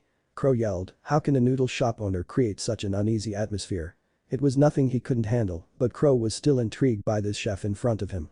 But who was it that said I can't fight, Naruto rebutted, you're not the only ones who can, you know. He finished mysteriously. Where were you trained, if I might ask? Alright Blondie, let's fight. Do you have any cool weapons? One can guess exactly who made which statement. Yes, let's. Naruto pointed to Crow, I have some weapons, but they're not that cool, he told Summer, who looked disappointed. That's a secret, he pointed at Glinda and winked. Glinda looked like she wanted to probe more, but was again cut off by Crow's boisterous yell. Let's take this outside, Blondie. I'm going to kick your ass. Oh, how little he knew. And so, the four went to the back of the shop, where there was a small garden made by Naruto. It was a medium-sized space, sufficient for a taijutsu spar. The trio looked around his garden, seemingly appreciating its beauty. Glinda seemed to look at him in a new light, as if she enjoyed seeing this new side of him. She gave him an appreciative once-over. Naruto and Crow took opposite sides of the yard, and Glinda acted as the referee. Even Summer was visibly excited for the fight, evident by the girl bouncing on her feet. Naruto wondered what possessed him to fight these people. The whole point of changing dimensions was to sit back and relax and stay out of the spotlight. And he had been doing exactly that for about a year. But Naruto Uzumaki was still a hyperactive shinobi at heart, so he could never sit still for long. And as long as he stuck to taijutsu and revealed nothing, he should be fine. They would just think that he had trained to fight to survive, and that was that. Naruto did not need the extra attention of an entire Huntsman Academy on him, or else they would find out that he was nowhere on the map of the world until about a year ago. He was fairly confident that he could defeat anyone on this planet, as he had yet to sense any power level even remotely close to his. But he had to play it safe, as a shinobi would. That meant no dropping meteorites as a part of a spar. So, when Glinda told them to get their auras linked to the scrolls, he sheepishly said that his aura was not unlocked and he just fought as is. Glinda immediately chided him for his irresponsibility and how he could get hurt without an aura. She then offered to unlock his aura. Naruto had to admit he was intrigued by the offer. Agreeing to her proposal would serve many benefits. Firstly, he would be able to determine if he had an aura in the first place. Secondly, he would get a decent defense and further accelerate his already overpowered healing factor. And finally, it would allow him to fit in and explain why he wasn't taking as much damage. So, he agreed. Glinda stepped towards him and placed one hand on his forehead and the other on his chest. She muttered something in a low voice, almost like a chant, and then Naruto felt it. Since he had a soul, he therefore had an aura. But now that it had been unlocked, he felt like a missing piece of his being had snapped back into place. It was exactly like he had read. His soul given form. And since Naruto had a really pure soul, his aura took a brilliant golden color, not too different from his 6 paths age mode. He felt good, better than he normally felt. Eyes, did you know about aura? I feel so complete. Interesting. Kurama piped up, there is no change in your chakra network. It seems that your soul has been given a physical manifestation. The 9 of us will tell you if anything changes in here. Naruto was still reeling from this new information. His soul given form. The whole concept of aura looked to be an elaborate yin-release technique, using spiritual energy to create form out of nothing. And since Naruto had a stronger affinity to yang release due to his sun mark, he did not understand the complexities of the former. Regardless, this spectacle had already proven memorable to the hunters and would draw a lot of attention to him if handled incorrectly. If they raised any questions about his unnatural abilities, it was over. The other 3 huntsmen were staring slack-jawed at the sight. They had no words for the sight, but they tried anyway. Crow was debating whether he should actually go through with this fight, but squashed those doubts a second later. This was just an untrained civilian, after all. UWAAA awesome. Summer squealed, with stars in her eyes. She was practically bouncing in excitement by now. She likely hadn't seen such an aura before. However, the most surprising reaction came from Glinda. She was staring at Naruto with a critical gaze, as if trying to decipher some puzzle. Strange. She muttered, you already had your aura unlocked, but it felt like it was repressed. She paused for a bit, taking the time to properly explain her findings. Being deep in thought, she did not notice Naruto's smile slightly fade. My theory is that you had subconsciously unlocked your aura after a stressful event, but did not know it at the time. Hence it was repressed. She then leveled Naruto with a flat stare, which begs the question, what stressful event could you have gone through for this to happen? Throughout her monologue, Naruto had started getting progressively more nervous, while expertly not showing any of his emotions on his face. Then he caught the last part of her sentence. Stressful event. Ha. He wondered what event in his life would not be classed as stressful. Lonely childhood, human sacrifice, betrayed and then stabbed through the lung by his best friend, having S-class nin hunt him, and the rest of the hot mess that was his life. Naruto was sure that if he were to tell them his tale, the trio would end up traumatized to some extent. But he had no intention of telling his life story to 3 relative strangers within hours of meeting them, contrary to some stories he had read on his scroll. It wasn't like he was beaten by mobs or tortured on a daily basis or anything, but his childhood was far from happy. Naruto wondered what his childhood would have been like if he had his parents, maybe a sibling. They would probably forget you exist in favor of your Jinchuriki sister.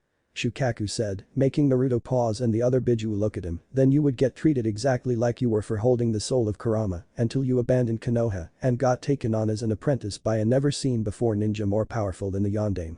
The Tanuki finished, nodding his head sagely. Silence. That's absurd, Shukaku. Naruto retorted, clearly affronted, my parents clearly wouldn't, you know what, never mind, we'll talk later. Naruto then cut the link, wanting to forget about this weird conversation. Seeing as Glinda was still waiting for an answer, Naruto went with the safest response he could muster. Grim. I don't want to say anything more, you know. He finished, while faking sadness. He hoped they would respect his boundaries and leave him be. This proved true when the hunters nodded in understanding. I understand, I apologize for bringing up bad memories. Glinda looked repentant, making Naruto feel slightly guilty, but let us begin with the spar. She finished, getting agreement from those present. Yes, let's. He smiled, I have a drunk to thrash. Pro took offense to that. What you mean, Blondie, I'm gonna be the one doing the thrashing. I'd like to see you try. Why you? Enough.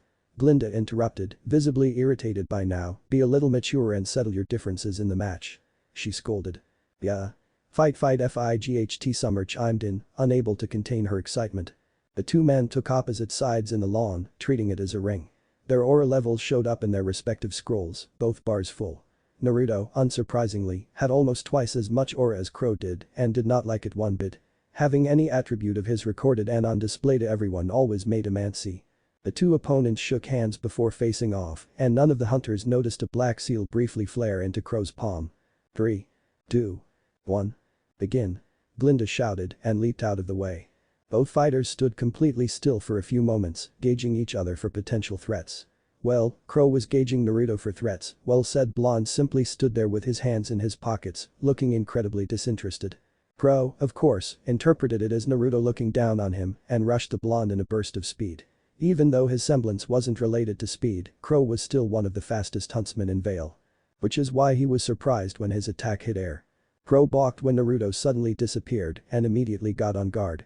If this guy could disappear out of his sight, then he must be incredibly fast. He was given no more time to think as he reflexively dodged a punch that would have hit him square in the nose. Ducking low to avoid being hit, Crow was yet again met by a low kick meant to take out his knees from under him. Barely managing to dodge the second blow, Crow created some distance between them. "Ha! You might just force me to try, Blondie," Crow declared haughtily, hoping to get a rise out of his opponent. If Naruto took the bait and rushed in angrily, Crow would win. Any insult to his ego would surely rile up the buffoon. Sorry, you say something," Naruto replied nonchalantly, his hands in his pockets. Why you suffice to say, Crow was the one who got riled up instead. His hurt pride and bruised ego at such a blatant dismissal mixed with his drunk state and he rushed. Only to find nothing awaiting him.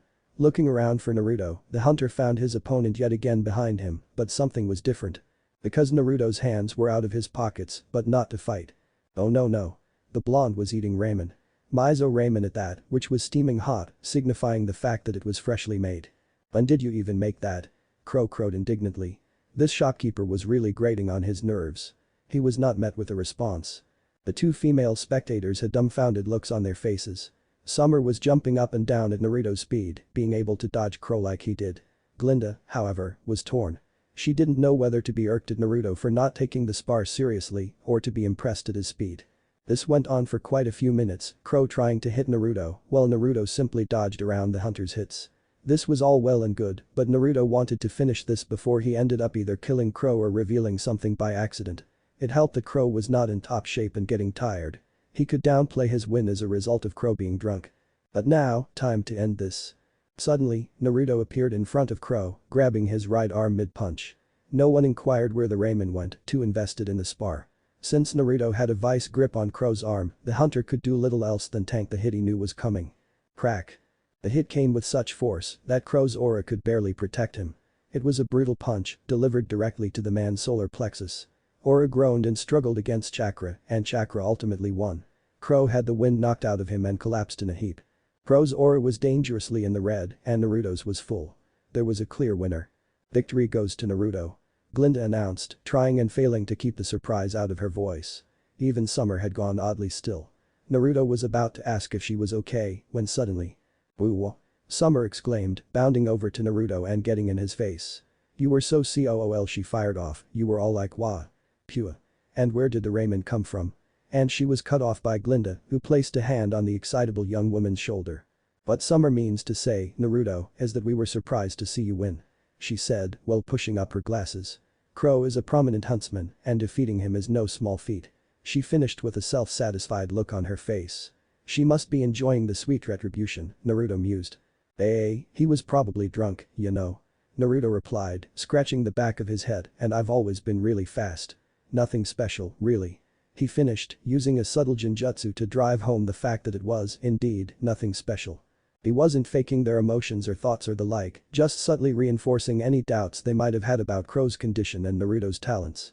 The normal genjutsus of his could never control anyone anyway. The trio would still remember the fight and all their conversations, it just wouldn't stand out as that important to them. While reporting to their superiors, for example. Naruto wasn't totally against using the Sharingan on less savory people. Also, being around for decades and seeing the worst humanity had to offer, Naruto had grown a lot smarter.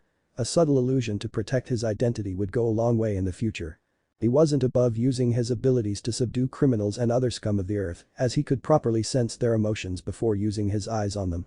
When his precious people were threatened, Naruto Uzumaki went out and the 7th Hokage came in.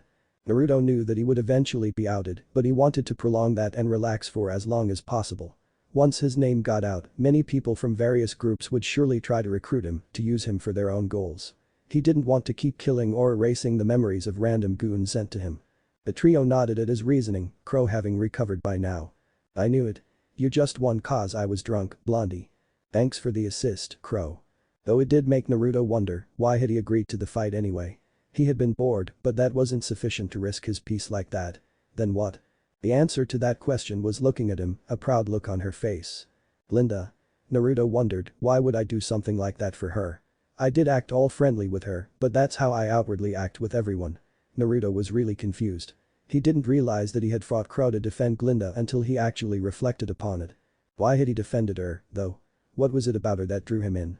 He had not connected with any human for dozens of years, his harsh last years of life in the elemental nations had beaten that right out of him. Naruto recalled the day's events leading to the spar. He had seen the huntsman walk in, serve them food, and talk to them for a bit. The Biju had been nagging him to settle down with someone, but Naruto was hesitant. Then why had he flirted with Glinda? Why had he asked for her scroll number? If it was only to keep in touch with a friend, why hadn't he asked the other two? It doesn't matter in the end anyway. Once she finds out about me she'll get scared and run like everyone else. He thought bitterly. He was reasonably apprehensive of letting people in, having experienced only pain in the past. I hope you change your mind, Naruto, you deserve so much better. Matatabi thought sadly within the seal. Though Naruto would never be an emo like Sasuke, he still had his reservations trusting new people. His actions relating to Glinda were an enigma to him. He would probably communicate with her in the future, but Naruto doubted they would become close friends or something. Still, emotions were complicated and he had no desire to introspect right now. Grinning at the trio, Naruto replied, "Oh, thanks guys, but enough about that." He suddenly spoke, clapping his hands, "Let's have some food on the house." The three accompanied him inside, happy with this new development. It had been 3 days since the spar and the huntsman had just left. They had finished their mission and headed back to Vale. Naruto was happy that he hadn't revealed anything, he liked his current situation too much. He had given his Hiraishin markers to the trio, but they would conveniently not reveal that fact to anyone. Still, he learned a lot about the three during their stay here, even going so far as to call them friends, in a loose sense of the word. Summer and Crow were on a team together, called Team STRQ. The other two members were Crow's sister and Summer's husband, whose names Naruto couldn't recall. The team was practically in shambles right now due to the sister abandoning her daughter with their other male teammate, who later married Summer and had a daughter of their own. Summer wanted to use her job as a huntress to bring about an age of peace, much like Naruto himself had before he got a harsh reality check. Still, he dared not trample on the dreams of the excitable girl. Bright and kind people like her were truly a rarity anywhere, and Naruto didn't want to be the one to dampen her spirit. She was a boisterous girl, and she readily told him about her abilities in an effort to get a spar from him. Her semblance was speed-related, and she could achieve high speeds and disappear in a flurry of rose petals whenever she used it. Her weapons were twin short swords which apparently turned into guns, called Petal and Leaf. Her eyes were silver in color, which Naruto had strangely not seen on any other person in Remnant. They gave him a weird feeling, kind of like an inactive Sharingan. He knew better than to ask, though. It was this heroic personality and naive idealism of Summer's that made him want to protect her. Hence, he had given her and her team a Hiraishin marker each. Even if Naruto wanted to stay in the shadows, he was still Naruto. He would protect such a heroic soul to the best of his ability. It had nothing to do with not revealing his abilities, as he could hide himself quite well. Crow was substantially more closed off, though Naruto could sense a surprising amount of self-loathing from the hunter.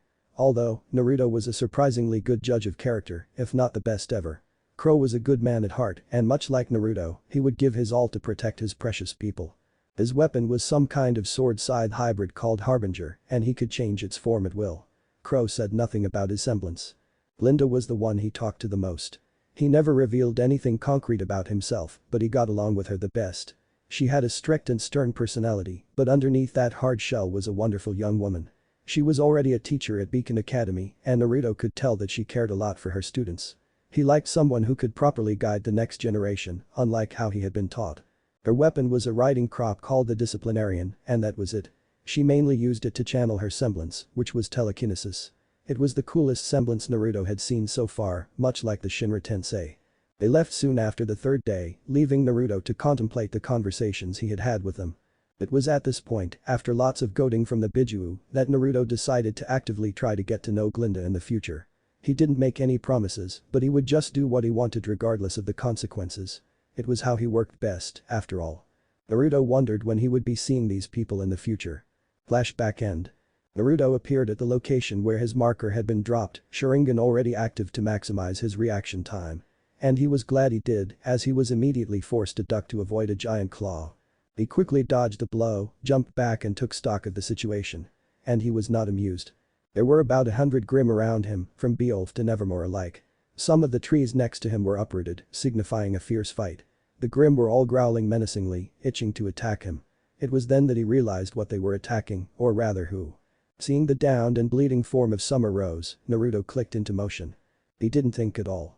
He moved. Summer Rose had seen better days. She was on a top-secret mission from Ozpin to find a Grimm infestation in a cave near the outskirts of Vale, in hopes of locating Salem. She had left behind her husband and 2 daughters for a week just for this mission. And now here she was, cornered by limitless Grimm and surely going to die. It had been going swimmingly too. The job was pretty simple after all. But she hadn't expected this many Grimm. Her scroll had been shattered in the heat of battle, she couldn't even call for help. Whenever she killed a Grimm, 2 more would take its place. They were unending and relentless. It made her wonder why there were so many here in the first place. Summer hadn't had any particular negative emotions, then why? It was almost as if they were waiting for her. Any other thoughts were banished from her head as she rolled to the right to avoid a brutal sideswipe. Summer could easily defeat a few dozen Grimm lying down, but hundreds. All by herself. After already having fought hundreds before. No, she wasn't as confident. So this is how I die. She thought sadly, Tai, Ruby, Yang, I'm so sorry. And she resigned herself to her fate. But she would not go quietly. If she was going to die, she would take as many Grimm with her as she could. Her only regret would be not having a happy life with her family. Then she remembered. 2 years ago, at the ramen stand in Vacuo. How could she forget? The owner, Naruto, had defeated both Crow and her in fair spars. And he had given her a small knife, which she still possessed. She had to throw it when in danger, and he would be there in a flash, Naruto had said.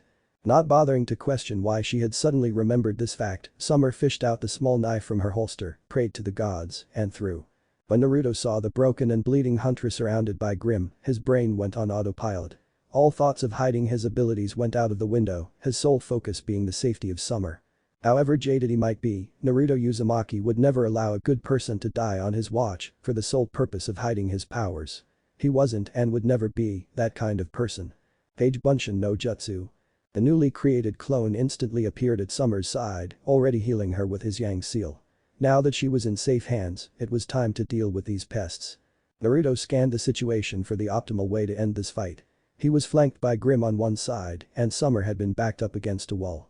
That was convenient, there would be no need to divulge his more nuanced abilities. Thinking of the name of the technique, Naruto took a deep breath and held 2 fingers in front of his lips. Exhaling with a mighty roar, he let loose his technique. Pain. Kamakyaku fire release. Great fire annihilation. A torrent of flames spewed forth from his mouth, much to the shock of the recently recovered Summer. The Grimm never stood a chance. All of them were caught in a sea of flames instantly reduced to ashes. Not a single foe remained, and only then did Naruto turn around. He silently threw a kunai in a far corner of the cave, destroying a small Grimm watching from the shadows. But the damage was already done, not that he knew. Turning around, he was met with the shocked gaze of Summer Rose, who was practically speechless, not being able to come up with words. Ordinarily she would be bouncing up and down in excitement, but she was too tired, spent by all the fighting. Hesitantly, she ventured. Mr. Naruto. Naruto looked sheepishly at her, scratching the back of his head. Yo. Naruto said sheepishly, scratching the back of his head. Summer was speechless. One moment she thought she would die and the next thing she knew, she was safe, sound, and healed. And the ramen stand owner from 2 years ago, Naruto, had saved her. In this frazzled state, Summer came up with the most eloquent reply. Iwahao. She sputtered, struggling to come to terms with the situation. Whoa. Slow down, Summer. You're hyperventilating. Naruto comforted the woman, deep breaths. Summer reluctantly stopped her rant as she composed herself. She took a few long breaths as she regained her bearings. Having sufficiently calmed down after 10 minutes, she began interrogating him. How did you come here? What was that knife you gave me? Why did I just remember it? What was that fire attack right now? Summer blurted out, breathing heavily. To say that she was confused was an understatement and she needed some answers. Naruto heard all her questions with a straight face, but he was having an internal debate. He obviously wasn't going to reveal all of his abilities, but the problem was exactly how much to disclose. Some secrets were out and Naruto wasn't going to make up some lies to explain them away. He would just answer sparingly, as all. There was no advantage to stay completely hidden. He was entangled in this mess for good now. I hope we get some good fights now. Son Goku spoke from his mind, with some others agreeing, it's getting boring here. Summer, I am not going to tell you all my secrets, but I will tell you some things. He began, ignoring Summer's instant retort, "I came here because you threw my knife. It's an ability of mine, which allows me to teleport to wherever my knife is." He sat down next to Summer, who was still processing his words. "You don't remember me giving you the knife because I made it so that you would only realize it at the last moment. But what if I hadn't?" Summer shouted indignantly, "What if I hadn't? But you didn't, did you?" Naruto poked her forehead. "It was meant to activate as a last resort, to save your life." She pouted. "But why make it so? Wouldn't it be easier to make me remember it so I could have called you earlier?" Naruto sighed at this. He didn't want to get into the whole debate about paranoia with Summer, so he just decided to be honest. "I did it so that you guys wouldn't reveal my existence to anyone, as I wanted to remain hidden, but that's a moot point now." Summer seemed confused and turned somber. "Then why save me at all?" "Because even though I wanted to stay hidden, I absolutely could not let a pure soul like you die, you know." Naruto said, with a soft smile, "The world needs people like you, Summer. And you remind me so much of myself as a child that it's not even funny." Also, Naruto's instincts were telling him that he had been found out already. That last Grimm he killed had been sketchy and warranted investigation. Summer beamed at the praise, momentarily forgetting their situation. Then she realized their plight and spoke. "Come to think of it, I shouldn't have needed help in the first place." She put her chin in her hands, "There was an unnatural number of Grimm here." Naruto hummed. "It seems like the higher-ups are keeping secrets from you, Summer." In Naruto's world, shinobi who got too close to some dark secret were often given solo missions to do, which mostly resulted in accidents. It was an efficient way to silence people who got too snoopy for their own good. But why would Osban? Summer was deep in thought, the facts of the situation contradicting with her trust in Osban. "Well then, let's get you home, Summer." Naruto grinned and gently grasped her hand. "Brace yourself. It gets nauseating for first-timers. How are you going to whoa?" And they vanished in a flash of orange, their destination unknown.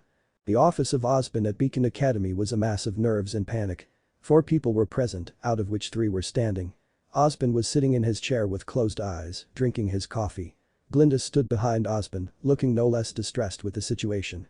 She was idly fiddling with her writing crop in nervousness. Crow was pacing back and forth, taking swigs from his flask. "Oz, this doesn't look good. It's been a week. Where could she be? We have to go find her. Let's assemble a search party." The man who spoke was Taeyang Xiaolong, Summer's husband and Ruby and Yang's father. He was understandably the antsiest of them all, as his wife had been missing for a week. Any attempts to contact her had resulted in failure. Her trail had gone cold. Now, let's calm ourselves." Osban cut in, "I'm sure Miss Rose will be just fine." "You don't know that, Oz." Crow shouted indignantly. "Why the hell did you send her solo to a Grimm nest anyway? It was supposed to be a simple mission. I didn't know it would go awry." Osban defended himself. "Salem has probably acted. She must be hunting the silver-eyed warriors." The members of his circle tensed at Osban's words. Osban had told them about Salem and the gods, but had left out his past relationship with her. "And what possessed you to send her out then?" "I did not foresee Salem making her move so quickly, Crow." Osban sipped his coffee, "It wasn't supposed to be this way." "Bullshit. Are you saying?" "Crow." Glinda cut him off harshly, "Can't you see that the headmaster is just as distraught as you are? Lay off him, would you?" One look at Osban confirmed that he was just as anxious as the rest of them. Osban never liked sending his allies to die, but he wasn't brave enough to face his past. Osban always knew that his secrets would get someone killed, and it would seem that such a future had come to pass. Taeyang, who was silent till now, spoke up in a cold voice. "Osban, I don't care about your excuses." He whispered, "But if anything happens to Summer, I will never forgive you." He finished while glaring at the headmaster. His daughters would be absolutely devastated if anything happened to Summer, as would he. No one would be able to save Osban from him in that case. Before Osban could retort, the occupants of the office were blinded by a flash of orange. In the land of darkness stood a massive castle built out of rock and purple crystal, glinting ominously in the night. It was an enormous structure, with haunting beauty much like that of the deep ocean. The castle was surrounded by grim pools, which were spawning everything from beetles to Goliaths. No other form of life was present. The area was entirely devoid of vitality. It was the Evernight Castle, where the Queen of Grimm resided and operated from. Said queen was sitting on her ornate crystal throne in the dimly lit throne room of her lair. She was known by many names. The most notable of them being Salem, the lonely girl in the tower. She was wearing an elegant black robe, which complemented her white hair and red eyes quite well. "An interesting person has appeared," Salem said as she focused through the small Grimm she was using to watch the Rose Girl die. It had been a simple matter. Salem was remotely supervising a new type of Grimm in the nest, and Summer's arrival was little more than sheer luck. And the moment Salem had seen those accursed silver eyes, she had redirected all nearby Grimm to finish her off, once and for all. But she had not anticipated the arrival of a new, unknown variable. Several things worried Salem about the occurrence, mainly the mysterious man's abilities. Magic, perhaps. She thought, as she had no other explanation for the blonde's mastery over fire. But magic was supposed to be extinct. Salem, Ozma and the maidens were the only remaining practitioners in Remnant. Then there was the matter of his teleportation ability, which allowed him to appear to aid the huntress. That ability would prove extremely useful to Salem. It interested her. Imagine being able to go to any place, regardless of distance. And what if he could transport other people, too? Even better. This was a fascinating ability, indeed. Salem needed that man on her side, and she needed him now. The blonde did not appear to be allied to any faction she'd have known of him otherwise. Good. That meant he was untethered, free. Such men could be bought over, if not threatened. And there was no price Salem would not pay for the man. A pawn like that would be priceless for her future endeavors. Hazel. She said in a silky voice, find any information you can about this man. She displayed the man's image on the wall. Blonde hair, blue eyes, and an impressive height.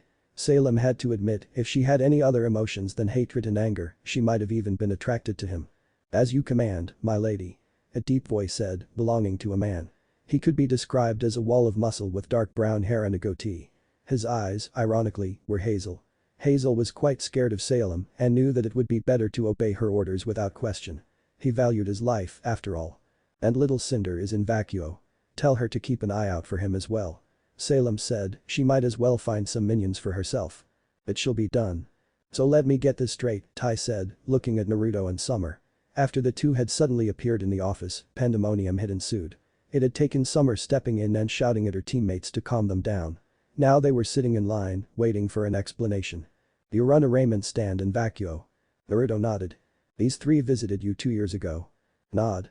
And you gave them a magic knife, which Summer used to call you to her. Essentially, yes. Naruto agreed. The four went silent, trying to process this information.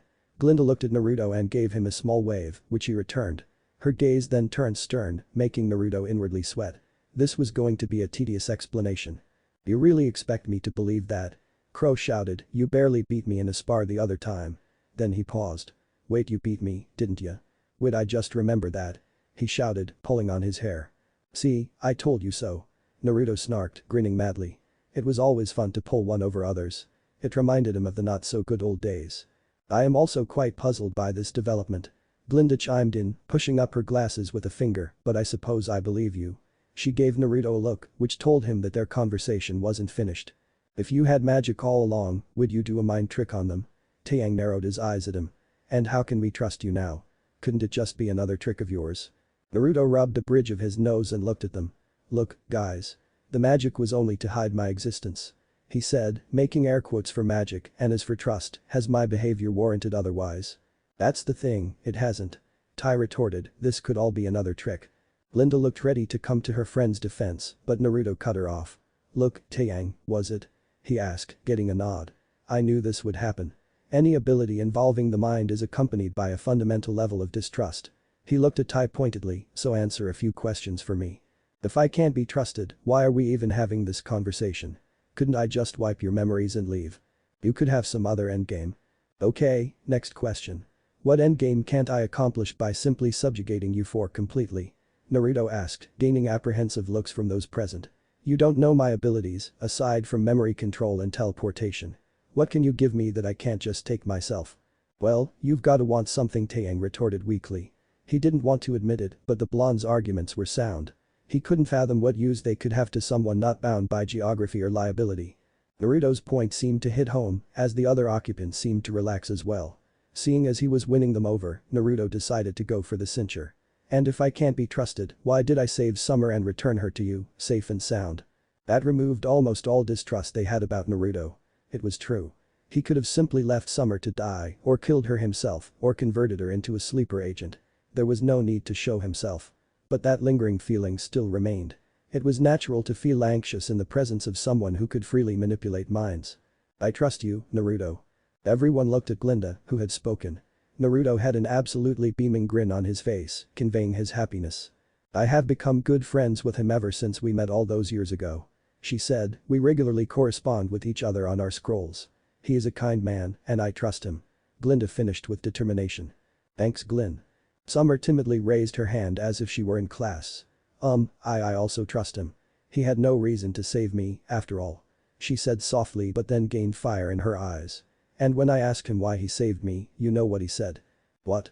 That I could not and would not let a pure soul like Summer die.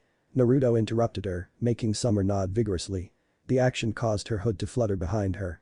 Oh, that's OCUTE Matatabi purred in his mind, she's like a cute puppy. And coming from me, that's saying something.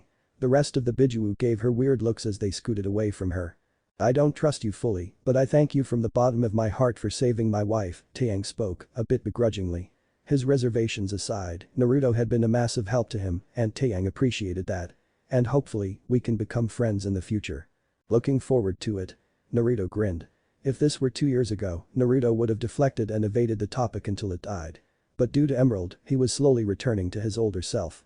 He could do with a few friends. He only knew Glinda so far. You saved my teammate, so we're smooth, Blondie. Crow slurred, slapping Naruto's back. The man was still drunk. Throughout this conversation, Ozpin had remained silent. He was deep in thought concerning recent developments. This man was very powerful, and Ozpin needed his help.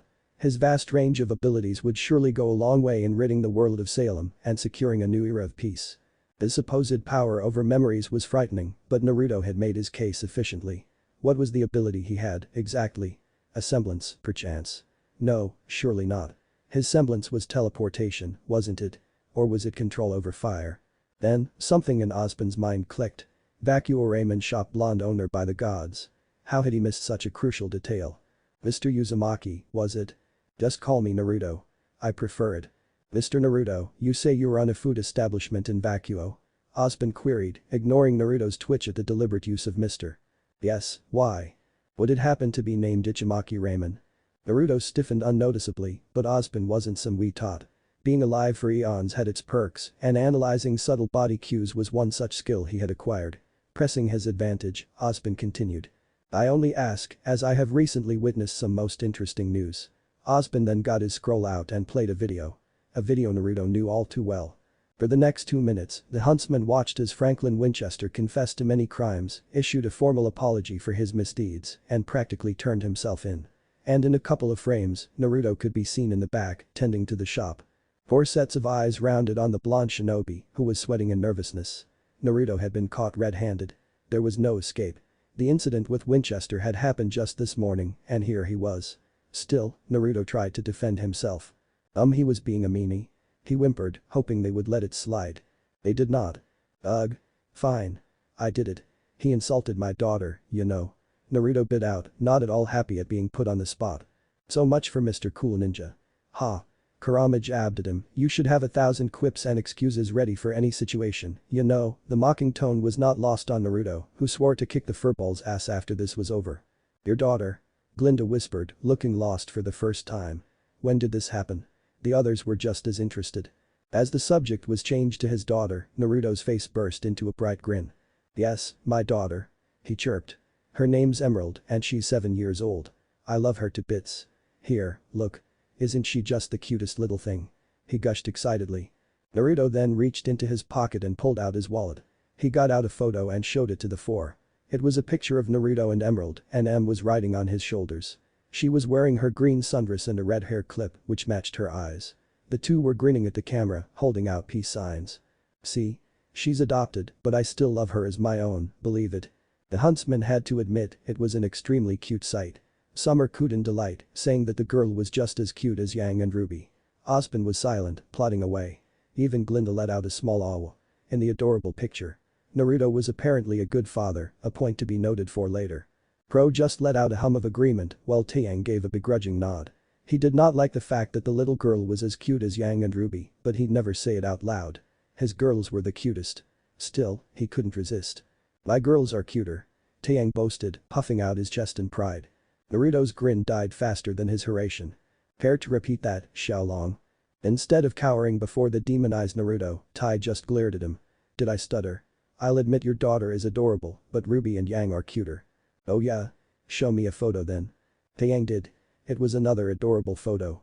Summer was carrying Ruby, whose mouth was stuffed with cookies. Little Yang was hugging Taeyang's feet, grinning brightly.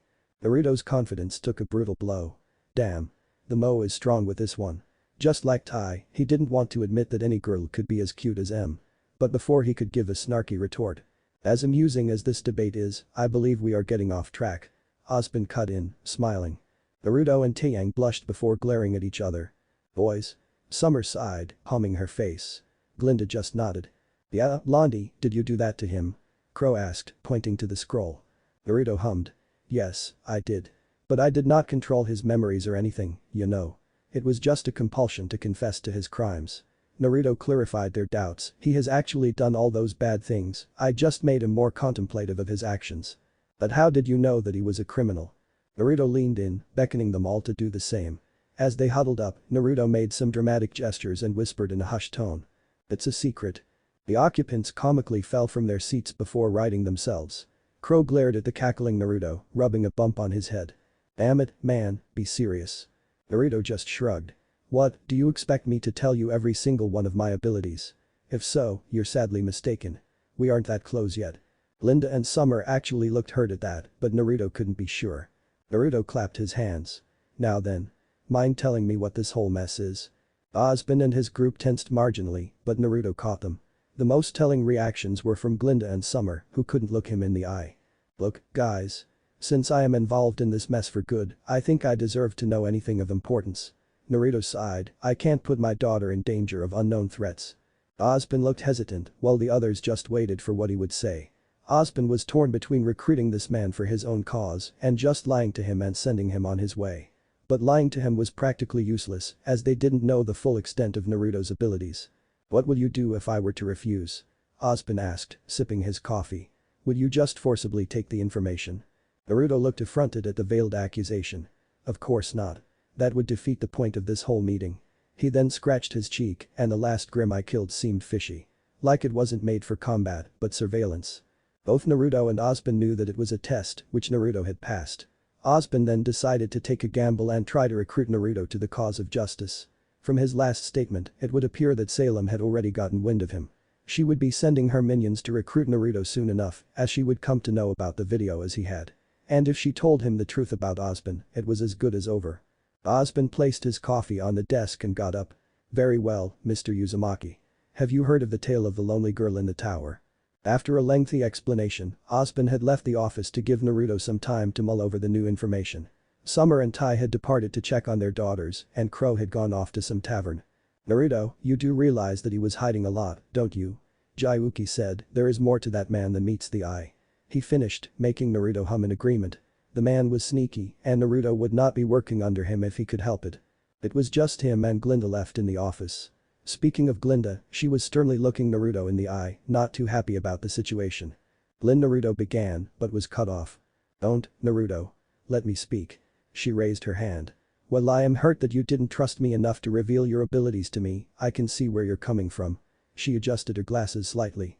Glinda then sat next to Naruto and placed a hand on his shoulder. But I'd like to think that we've become good friends in the very least, and I can only hope that you'll open up to me in the future. She finished, smiling softly. But for now, tell me about your daughter. It will take some time, but I'm going to make an effort. Naruto said softly. My daughter has helped me in that regard. I only ask that you give me the time I need. He looked her deep in the eyes, can you do that for me? Glinda didn't even think about a response. Take, however long you need, I'll be right here with you. Thanks Glin. Naruto grinned, and then he turned happy. Oh, yes, my daughter. Let me tell you. And the two friends spoke for hours, catching up on lost time. Yes. No. Yes. No. Please. No. Emerald glared as she pushed away the plate of vegetables in front of her, only to have it pushed back by her father. Chan, you have to eat your vegetables, you know. But why? Emerald whined as she warily eyed the greens on the table. Naruto sighed and rubbed his forehead in annoyance. It was a long-standing debate between them. Naruto wanted Emerald to become healthier, and she wanted nothing to do with her vegetables. It really was a challenging job, being a parent. As cute as his daughter was sometimes, she sure could be a handful. They're good for your health, Em. The girl just glared harder at the plate and made gagging sounds. But they're so gross. Chan, don't you want to become a big, strong huntress? Naruto looked at her pointedly. You need to eat your veggies for that. Em straightened up as she thought about it. Papa had started training her in the physical and mental aspects of combat. She had a medium-intensity workout every day, coupled with a balanced diet. She was getting stronger slowly with each passing day, so she should stick to her meal plan.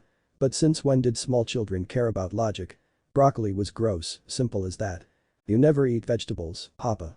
Only ramen and other junk food. She deadpanned. She's got you there. Son Goku guffawed. Emerald was rewarded with a flick to the forehead. OWW, she rubbed her red forehead and glared at him. I don't need nutrition to survive anymore, Naruto smirked, I only eat food because it tastes good. It was a fact which Naruto was very thankful for. Due to him being a chakra entity, Naruto had no requirement of physical sustenance. He only ate or drank because he enjoyed it. That's now when you're all magic-y. Emerald pouted childishly. She had long since lost count of her father's many abilities and powers. What about when you were my age? Oh. Chimay winced in his mind. Even if didn't intend to hurt him, it still must have stung. Naruto's mood turned somber as his eyes lost some of their joyful spark. Emerald caught on to the general vibe, but before she could ask further, Naruto spoke in a low voice. That was because I had neither any fresh vegetables nor anybody to cook them for me, M-chan. He looked at her, smiling sadly. Instant ramen was cheap and the only thing a small child could easily make. Naruto was never actually poisoned or starved in his childhood, but many shops treated him unfairly, often selling him rotten produce at high prices. It was no wonder that he had gravitated towards Ichiraku. Warm home-cooked meals at a discount were any frugal orphan's dream. It also helped that the shop owners didn't actively ignore him. M's eyes widened at his answer and the sad look on his face. How could she have forgotten his past? They had formed a soul bond for God's sake. Then her eyes widened further as she realized what she'd done. She had hurt her father. The very man who had taken her in from the streets, saved her from the hell of poverty, and showed her endless love and affection. His childhood was just as bad as hers was, in a different way. And now Emerald had gone and brought up painful memories. Naruto might have gotten over it, but she didn't care. If not for their complete trust in each other, Emerald might have feared for her safety. She would have been afraid of being abandoned or hit for her mistake. But no, knew. She understood that Naruto wouldn't leave her or hurt her in any manner whatsoever. If it were someone else, then maybe. But not her, never her. Emerald knew that no matter what she did, Naruto would forgive her, put on a fake grin and move on with their lives. It was the kind of person he was. And that made her heart hurt even more. Emerald teared up and looked at Naruto with wide red eyes. I'm so sorry, Papa. I didn't mean it. She looked away, too ashamed to even face him. She was the worst daughter ever. Good girls didn't hurt their papas like this. Looked up when she felt a hand gently patting her on her head, giving her a sense of comfort that she didn't think she deserved. Naruto was looking at her with his damned understanding gaze, which wasn't helping matters in the slightest. I know, sweetie. You don't have to apologize. Emerald felt no appeasement from Naruto's consolation as she'd expected. She instead felt anger, a sense of suffocating unease, coiling around her little heart. Was angry at herself for being so tactless and idiotic. She was angry at the world they lived in, for their less than ideal lives. But most of all, she was angry at Naruto. She hated how he would go to any lengths for people important to him, how he would lay down life and limb for them at the drop of a hat. It was how people stabbed you in the back. A sign of weakness. It was a sudden thought, but Naruto instantly forgiving her sparked something within the little girl. It came out of nowhere, this intense frustration and rage. Any girl would be happy at being let off easily. But not this time. Emerald needed to clear the air. No, muttered, looking down. What was that, I said no. Shouted, surprising Naruto. No. No. No. You can't just forgive everything everyone does. You can't just let people get away with things. She had angry tears in her eyes, showing just how frustrated she was. She needed to get her message across, needed to tell him just how stupid he was being. The argument wasn't just about her anymore. It was about his general behavior. What are you? You always do this, Papa. Angrily said, rubbing at her eyes. When you call someone precious to you, you just let them walk all over you. No matter what they do or say, you never hold a grudge. I don't do that, Naruto said, grinning unsurely. He was confused. One moment, they were talking about vegetables, but the conversation seemed to have escalated to a new level. Don't lie to me. She snapped, truly enraged now. She knew exactly the kind of person he was, and he was still lying to her. Your teammates, teacher, old man Hokage, even your godfather. She shouted, making Naruto wince a little with every new name. They all treated you badly, but did you hold anything against them? When Naruto had told them about his past, she thought he would be enraged at half the people in his life for how they behaved with him. The third told him to work to earn the village's approval when he didn't have to. Sasuke stabbed him in the chest, both really and emotionally. Sakura made him promise to bring back a criminal, even going so far as to confess to him falsely. Kakashi did not teach him anything other than tree walking and the clone method, and Jiraiya didn't visit him even once during his childhood. Needless to say, Emerald was furious at these people for their treatment of her father. They were precious to me, M-chan, of course I didn't. Naruto explained, trying to reason with his daughter. He was grateful for the people in his life as they saved him from his loneliness. Why would he hold a grudge when they had done so much for him? There is a difference between helping people and letting them take advantage of you. It makes you weak. But. No. Let me finish. Emerald bit out. She was this close to openly crying. She herself didn't know why she was so angry. Her father had always been like this, so what had changed? There was this nagging feeling bubbling up in her chest and she was feeling lost. Why was he being so difficult? Em wanted to yell at him, she wanted to cry for him, but she also wanted to hug him. With her limited vocabulary, Emerald couldn't express appropriately that she felt frustrated that Naruto had no self-worth. She wanted to tell Naruto that he had someone who loved him and he couldn't just go forgiving every single person he came across as it made him weak. She knew that much from the streets. An eye for an eye was what went on, not turning the other cheek. Now if only she could identify and articulate those thoughts properly. Em then tried a different angle. "Who's precious to you now?" she asked. "The Biju and you." Naruto answered instantly. Well, he was becoming friends with Team STRQ, they weren't as close to him as his daughter was. Emerald nodded, having expected this answer. "And if I steal lots of money from you and run away, what will you do?" "You won't do that." "But what if I do?" "Then I'll bring you back." Naruto grinned. Emerald gulped, fought back her tears and whispered, "But what if I don't want to come back with you?" She said, "What if I was just using you?" She didn't need to look to see the hurt flash across Naruto's eyes. She couldn't. Otherwise, her feeble resistance would break down and she would start crying as well. "Then I would leave you be after making sure that you were safe," Naruto said with a heavy heart. This conversation, even though hypothetical, was stinging him quite a bit. He knew that Em loved him, but the thought of her just using him and then leaving him was a tough pill to swallow. "See? This is what I mean. Won't you feel sad, angry, something?" she yelled, tears freely flowing from her eyes. "Of course I would, you know." Naruto too raised his voice, "But if it's what you wanted, I'd let you go." Emerald raised her voice as well, so much so that she was screaming. "But what about what you want? Won't you punish me for using you, for taking advantage of you?" She was waving around her hands, frantically. "No, because I love you. Why would I punish you?" Emerald was close to tearing out her hair in frustration. "Ugh. You're not getting me." She shook her head from side to side. Her emotions were all over the place and Naruto's denseness wasn't helping. "Then take a deep breath, think about it and explain it to me," Naruto soothed. Em did just that. "I love you, Papa," she said, making Naruto smile, "and I would never use you like that. But the next person you let in might. And like you said with me, you won't do anything against them. You need to think about yourself too." At this point, M's 7-year-old heart could take no more. The dam burst and her tears sprung forth. She started sobbing in her chair, furiously wiping her eyes clean. She had grown up in a dog-eat-dog world, so she could not understand Naruto's reasons for acting so selflessly. It was new to her, loving someone so unconditionally as Naruto did. According to her, the next person who Naruto let in might use him for their own benefit and then leave without consequence. Naruto gently scooped up the crying girl and embraced her, placing her in his lap. He gently started stroking her hair, which made her cry even harder. "Just like you love me, I love you too." Emerald yelled between hiccups, "And I care about your happiness too." She was sobbing by now, unable to form coherent sentences anymore. She clung to him like a lifeline, afraid of losing him. Naruto just settled for comforting her, stroking her green locks and patting her back softly. There. I'm right here, don't worry." He cooed. He still didn't understand her point entirely, but luckily he had some advisors. "What do you guys think? I'm being serious here. Please tell me what I missed." "It's simple, brat." Kurama groused. "She has a faint idea of your self-destructive behavior and she doesn't like it. Consider it a consequence of your bond." Kurama would usually let Naruto figure out his own mistakes, but he wasn't solely at fault here. "My behavior isn't self-destructive, you know," Naruto retorted, appearing in his mind, "and what did you mean, consequence?" Kurama simply gave him a flat look, the other Biju watching in silence. "Your behavior isn't self-destructive now when you know that not everyone deserves a second chance. But can you seriously tell me that it wasn't in your childhood?" At Naruto's sheepish silence, he continued. "And as for the consequence part, it is an effect of ninju." Naruto looked intrigued at that, eager to learn anything about the lucrative power. "What effect is that?" "The girl knows your true self, Naruto."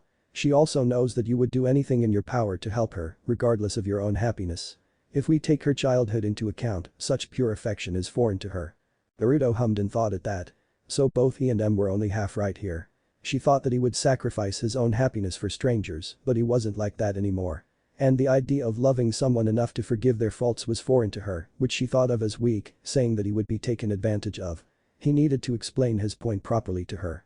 He couldn't bear to see his little girl so distressed. I think I get it, Kurama. Thanks. Naruto grinned and vanished from his mind. Looking at his daughter weeping in his lap, Naruto had to steel himself, lest he start crying as well. He gently nudged M, who looked up at him with puffy red eyes. Appa. Naruto picked her up and sat her down on the table, so she was eye level with him. I see your point, sweetie, but let me explain something to you, okay? M simply nodded, rubbing at her eyes. My actions in my childhood were one thing, but I am not like that anymore. I won't fight for the happiness of others at the cost of my own. He stopped her retort with a look. That being said, once someone is precious to me, I will put them ahead of myself because that is what it means to care for someone. You included. M went silent at that, mulling over his words. But what if someone takes advantage of you? That was her main problem, the thing she couldn't understand. That's the thing, M. You're viewing my childhood as the norm. He chuckled somberly. My old friends were a poor example for my case. Let me ask you something. Will you ever take advantage of me? No. M retorted instantly, hurt at his implication. Naruto just pinched her cheeks, making her glare at him. See, I know you won't because I trust you. And only those I can trust become precious to me. But how do you know that they won't betray you? Will I ever betray you, M-chan? No. Why do you say that? Because I trust you, M whispered, her eyes widening. Seeing her speechless state, Naruto pressed on. Do you get it, sweetie? When you trust someone, you just do. You trust that they won't betray you. M looked fit to cry again. But won't you be the one getting hurt in the end if someone does betray you? She looked away from him. That last statement brought a frown from Naruto. There seemed to be more to it than it appeared. This isn't entirely about me, is it? M flinched, still looking away, some fresh tears slipping from her eyes. She felt Naruto's hands on her shoulder and whispered. I just don't want us to be hurt again. There. Such a simple sentence, but it explained so much to Naruto. M was having trouble trusting people. She didn't want to let anyone close, as she didn't want to get hurt. Her past life had made her very guarded, and Emerald was worried that she or Naruto would get hurt. That's the thing, M-chan. We never know until we try. Trust doesn't work like that, you know. It's called a leap of faith for a reason. M looked conflicted, but Naruto knew just the thing to say. That's why we have each other, M-chan. When she looked to him, he continued. You might not forgive them, even if they betray you. But never seek revenge, okay? His gaze turned hard, making M straighten up. That's another reason why I forgave people so easily in the past. Hatred breeds more hatred, and it becomes a cycle. While not for strangers, my code still stands for my precious people. I'll never leave you, Emerald. If someone wants to betray you, they'll have to go through me first. He declared, making M smile slightly, and you'll do the same for me, won't ya? She nodded fervently, hair bobbing due to the action. Naruto hugged Emerald again, but this time she was eager to reciprocate. So don't hesitate to form bonds, okay? And remember, I will always be watching over you. He patted her head, and he could feel some tears staining his shirt. He smiled, glad that these were happy tears. Naruto simply comforted her as she clung to him, hiccuping softly and wiping her tears. As Emerald was getting sleepy, Naruto decided to carry her to her bed. This conversation was taxing for both of them, but it was necessary. M needed to form her own bonds so that she would have friends other than Naruto. While Naruto would love it to be just the two of them, a growing girl needed to have lots of relationships, not only with her father. She could not always rely on him. It wasn't healthy. They reached M's bedroom, which was painted green, a slightly darker shade than her hair. Her bed was a soft single bed with pink sheets. Naruto gently placed her in her bed and tucked her in so that just her face was sticking out of the blanket. She looked so adorable, all warm and snuggly like that. Naruto turned off her light and made to leave. Just as he reached the door, he heard a faint whisper. Night papa, love you. I love you too, M-chan. Sleep well. Once out in the hall, Naruto decided to take matters into his own hands. His little girl needed good friends and fast. Naruto got out his scroll and dialed a number on it. He held it to his ear and smiled as it was answered. Hello. Hi Summer. It's Naruto. I'd like to take you up on your offer if that's alright. Oh, that. Absolutely. How about this Sunday night? I'll call the team and Glinda as well. Summer replied on the other end, clearly excited to plan their meeting. The plan in itself was nothing special. Since Summer had 2 daughters of her own, she had asked Naruto to arrange a playdate between their girls. He was already going to agree, but today's events just emboldened him further. It would be good for M to make friends with girls close to her own age. Great, looking forward to it. After returning downstairs, Naruto pulled down the shutter and locked all the doors. Since they lived above the shop itself, they had no daily commute. You handled that splendidly. Isobu praised. The old you would have gotten into a heated argument which would have done more harm than good. Naruto blushed in embarrassment at that. It sounded exactly like him. But I can't behave like that anymore, you know. I have a daughter to raise. Yes. And she's going to turn into an amazing woman in the future. Of course. She's my daughter, after all. Naruto boasted, puffing out his chest in pride. She's the best, believe it. Madatabi, seeing a chance, pounced on the blonde. And M's going to get so many boys vying for her hand, she teased with a grin. What shall you do when someone asks her out, I wonder?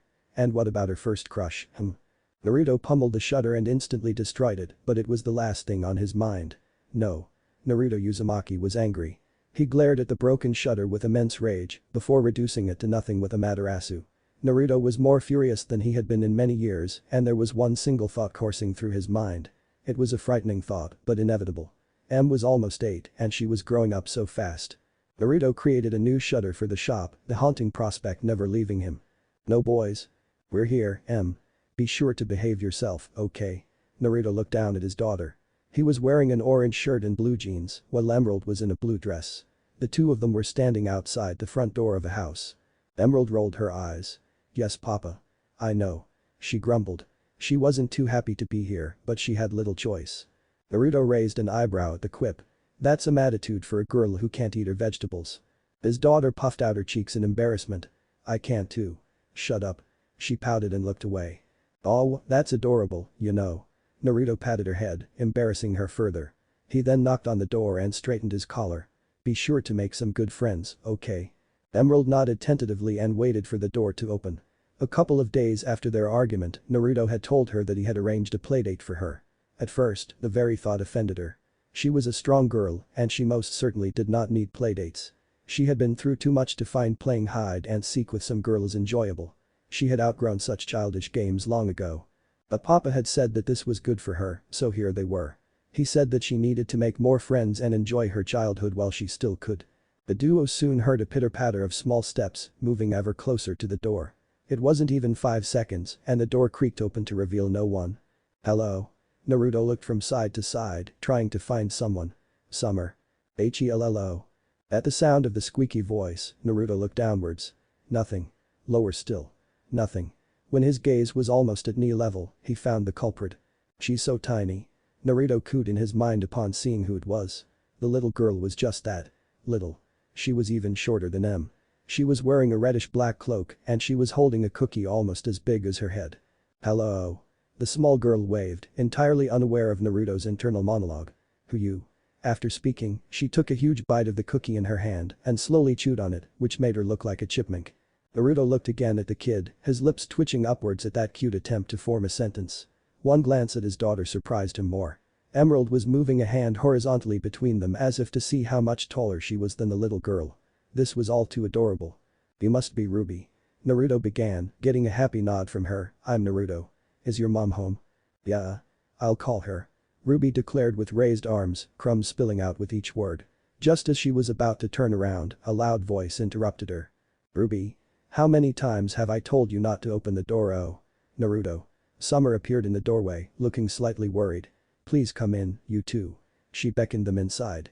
After they had walked into the hallway, she turned to RWBY. Young lady, what do you have to say for yourself? Summer placed her hands on her hips, looking at RWBY pointedly. RWBY craned her neck up nearly 90 degrees to look at her angry mother. She held Summer's gaze for a while and slowly took another bite of her cookie without averting her eyes. Shori. She squeaked, the words jumbled because of her full mouth. Summer just sighed and shook her head with a fond smile on her lips. This girl. She bent down and picked RWBY up, who was all too happy to snuggle into her arms. Let's introduce you to the guests, okay? RWBY's eyes brightened and she grinned widely. Yay. Naruto's clone was managing the shop while the original went with M to Summer's house. It was supposed to take them all day and so the clone was very bored. Luckily, he was distracted by the sound of the door opening. Welcome to Ichimaki Ramen. My name's Naruto, the owner. Naruto greeted the new customer as she walked in, trying not to frown from the negative emotions he could feel wafting off her. He really wanted to activate his ability, but there was no reason for him to. Yet. Cinder looked around the shop she had entered and immediately found the man she had been looking for. He looked exactly like the description she had received. She would recruit him to her cause so that her lady would be pleased. Cinder needed power, and this man was the key to it. But for now, she had to play it smart. Even though she was merely 16, Cinder had plenty of experience with projecting a happy appearance. It would be needed to lure the shop owner into her clutches. She didn't care why such a supposedly powerful man was running a noodle shop. It didn't matter to her. All that mattered was his power, which would soon be hers. Miss. Cinder glanced at the shop owner, cursing herself for spacing out. Ah, yes. I would like one serving of whatever's the most popular, please. Naruto nodded. Alright. One miso ramen, coming up. Cinder smiled. Thank you. After a few minutes, Naruto arrived with her order. Cinder thought she'd at least enjoy some food before they got down to business, and so she ate the fresh noodles as soon as they arrived. Delicious. Her eyes widened, the salty flavor of the broth suffusing her entire palate.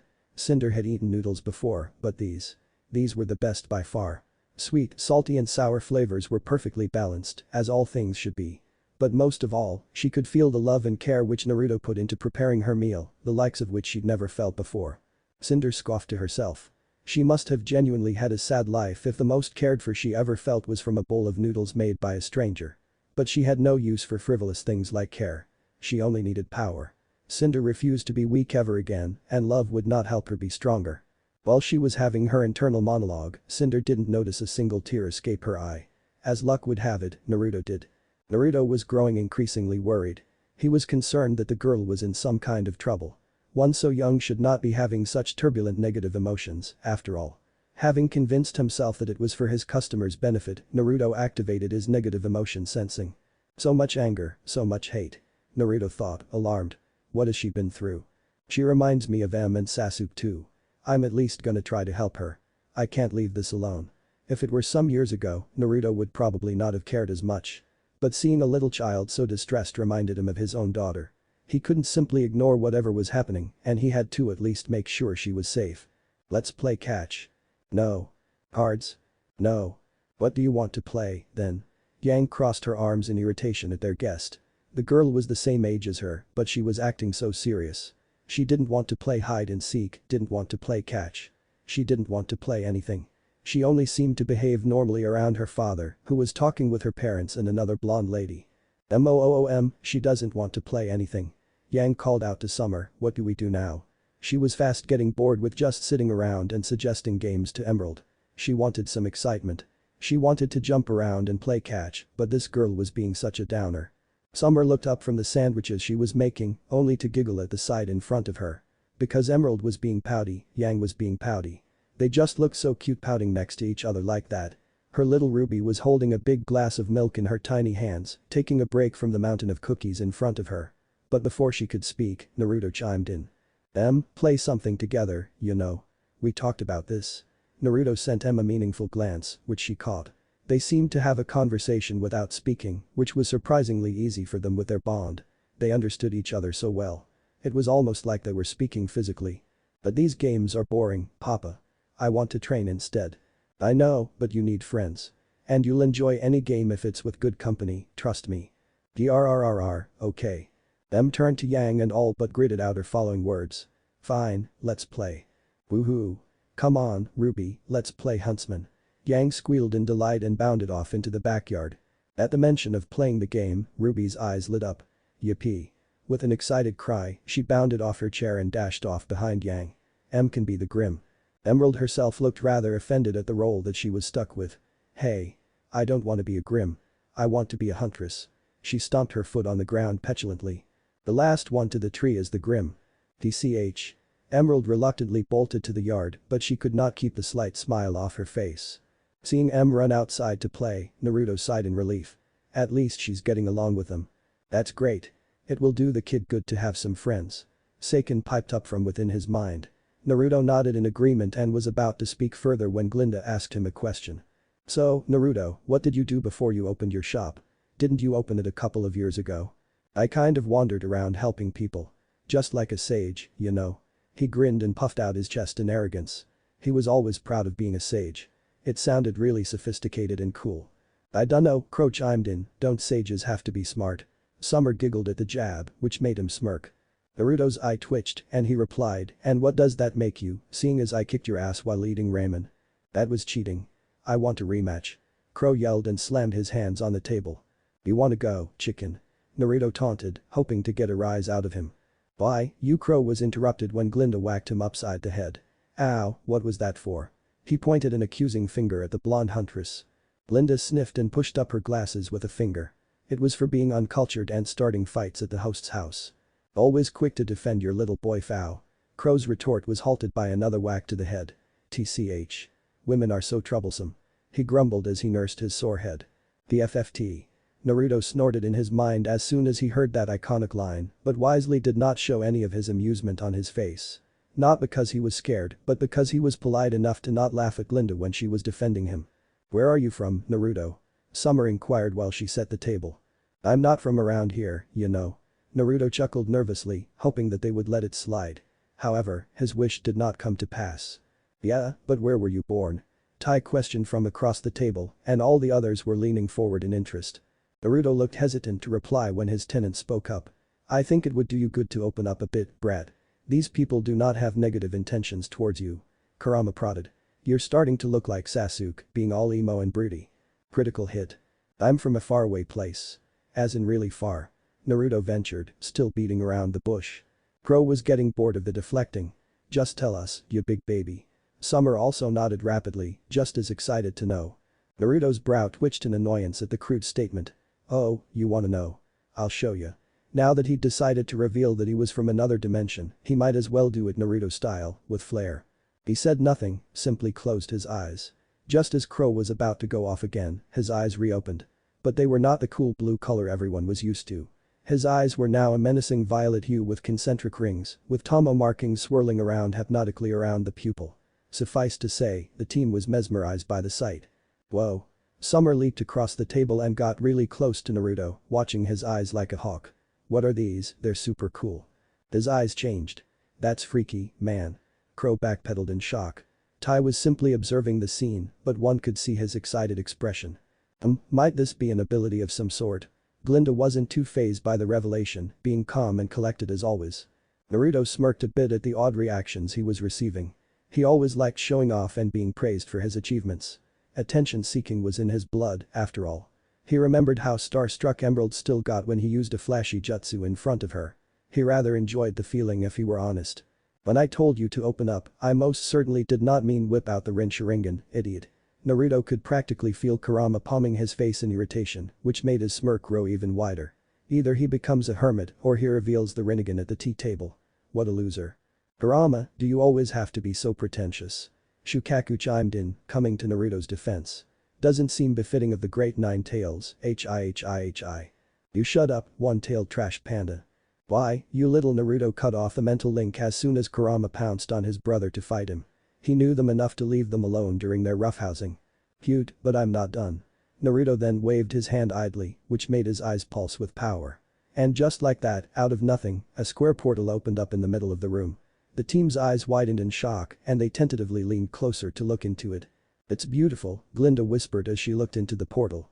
Inside were seemingly endless stars and galaxies, all laid about in a spectacle of enthralling beauty. The portal was merely a gateway to an infinite space, one she could not avert her eyes from. Damn. Crow's gobsmacked face brought the most satisfaction to Naruto. You're not from this planet, are ya? As much as Crow found the idea outlandish, there was really no other explanation. Dry dimension. Naruto shot back cheekily. Crow rubbed his forehead, contemplating his words. Then he looked up as realization dawned on his face. Back then, you were messing with me. I never stood a chance. Naruto simply nodded with a wide grin. Now you finally understand, chicken. He mocked, but Crow's angry retort was cut short by Taeyang. Can you tell us what your world was like? And why did you come to ours? At this question, Naruto sighed wearily and ran a hand through his hair. His world. That was a can of worms he did not want to even look at. But he supposed he could give them a brief rundown of the general situation there. He was not telling them about his life as of yet, that was for sure. My world was dark. Naruto began, getting their full attention. We were always fighting over something or the other and only recently did we achieve some semblance of peace. My world had a similar force like the huntsman. Only we were called shinobi. What does that mean? Summer timidly raised a hand. Shinobi means one who endures, but in short, it means ninja. Naruto replied, and he waited for the incoming outburst. Wow. Your people are ninjas. That's so cool. Did you wear a black suit and a mask? Did you move stealthily in the shadows? Did you spit fire and water and teleport and have a katana and shuriken and mmphh? Thanking Glinda, who had covered Summer's mouth, he continued. I know it sounds cool, but it really isn't. I was too blind to see it at the time, but my world was a mess. Ninjas were merely the weapons of the village, tools to be used for securing power. We were trained to be ninjas since the age of 6, even 5, if you were very talented. Hearing his statement, Summer's struggles guttered out and her eyes widened at the horrifying revelation. Tenderly prying herself from Glinda's grasp, she hesitantly spoke up. Does that mean that you? She gasped when Naruto tersely nodded at her. But that's horrible. Even Glinda was looking at him with sad eyes, and Crow bowed his head a little. Summer couldn't imagine training children to fight at such tender ages. 6. 5. That's how old RWBY was. The thought of her little girl being trained how to kill other humans at such a tender age left Summer sick to the stomach. RWBY should play and eat cookies, not be drafted into the military. Her heart went out to Naruto, just glad that he was still alive and safe. Naruto smiled sadly at her. Yes, it was. But look on the bright side, you know. Our generation finally ended the cycle of hatred. There are no wars anymore and children can actually be just that. I guess it all worked out in the end, eh? He gave a grin and a thumbs up. Summer sighed in relief, along with the rest of the table. Yeah, I guess. She murmured. And why did you leave your world and come to ours, then? You finally achieved peace, didn't you? Glinda asked him. Sharp as ever, this one. Nothing much. I got bored. Naruto said coolly. There was no point in explaining the whole story about the Biju to them right now.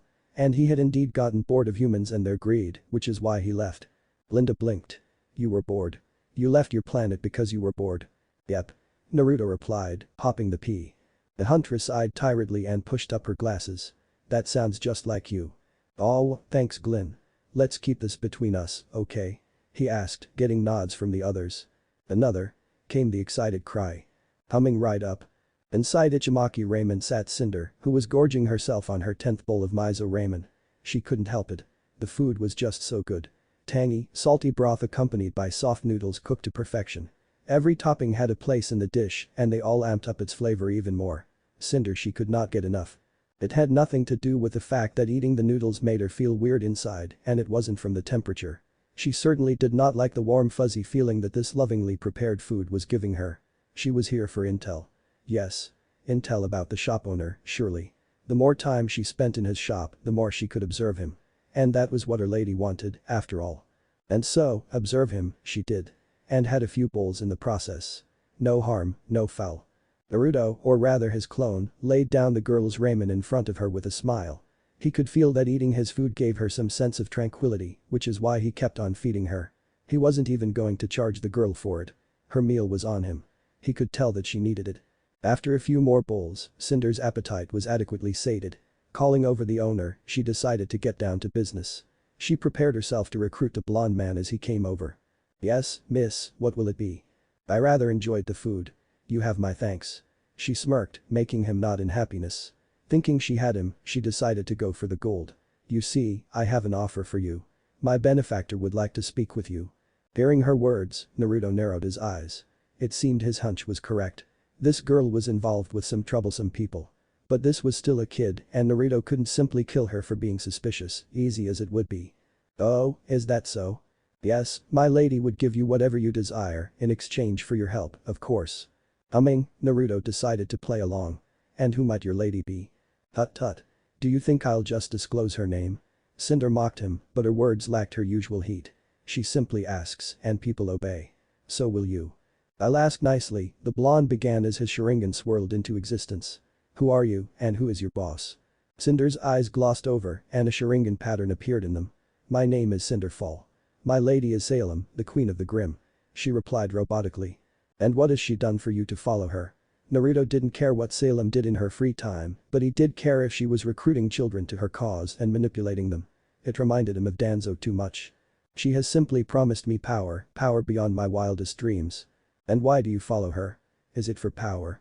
Even though Cinder was speaking emotionlessly, Naruto could feel a certain sadness in her voice. I want power, so I will never be weak again. Naruto decided to cut off the genjutsu before it became too personal. Cinder hadn't really done anything wrong yet, so he didn't want to pry any more than need be. But what he heard was concerning. Who knew how many people Salem had already manipulated? He could not save everyone, of course, but if someone showed up in front of him, he would at least try to help. He needed to talk her out of serving Salem, just like the old days. And he knew exactly how to do it. Naruto could have simply brainwashed the girl into changing her loyalties, but he would not stoop so low. He could sense that the girl wasn't evil. She was just hurt. But his experience told him that her quest for power would bring her a lot more pain, so he decided to try another approach. Just before Cinder came to, Naruto grabbed her wallet, stole all her money and returned the empty wallet to her purse. He also placed some more stacks of empty bowls next to her existing bowls. Naruto grinned at his innovative idea, as he was sure to succeed. Cinder picked up where she left off as if she didn't remember anything. So will you come? I'll think about it. Before Cinder could retort, Naruto looked at her pointedly. Better yet, how are you going to pay for all the ramen you ate? This isn't a charity, you know. Cinder looked confused at the question. What are you on about? Of course, I shall be paying in cash, she began confidently, but trailed off as she looked at her empty wallet. It was only empty because Naruto had emptied it, but she didn't need to know that. She gulped in anxiousness. She had seen the video to know that this man was stronger than her. There was no point in trying to intimidate him. Cinder nervously looked at the massive stack of bowls. Had she really eaten that much? Then to the empty wallet and then to the sweetly smiling, stupidly powerful shop owner. Sorry.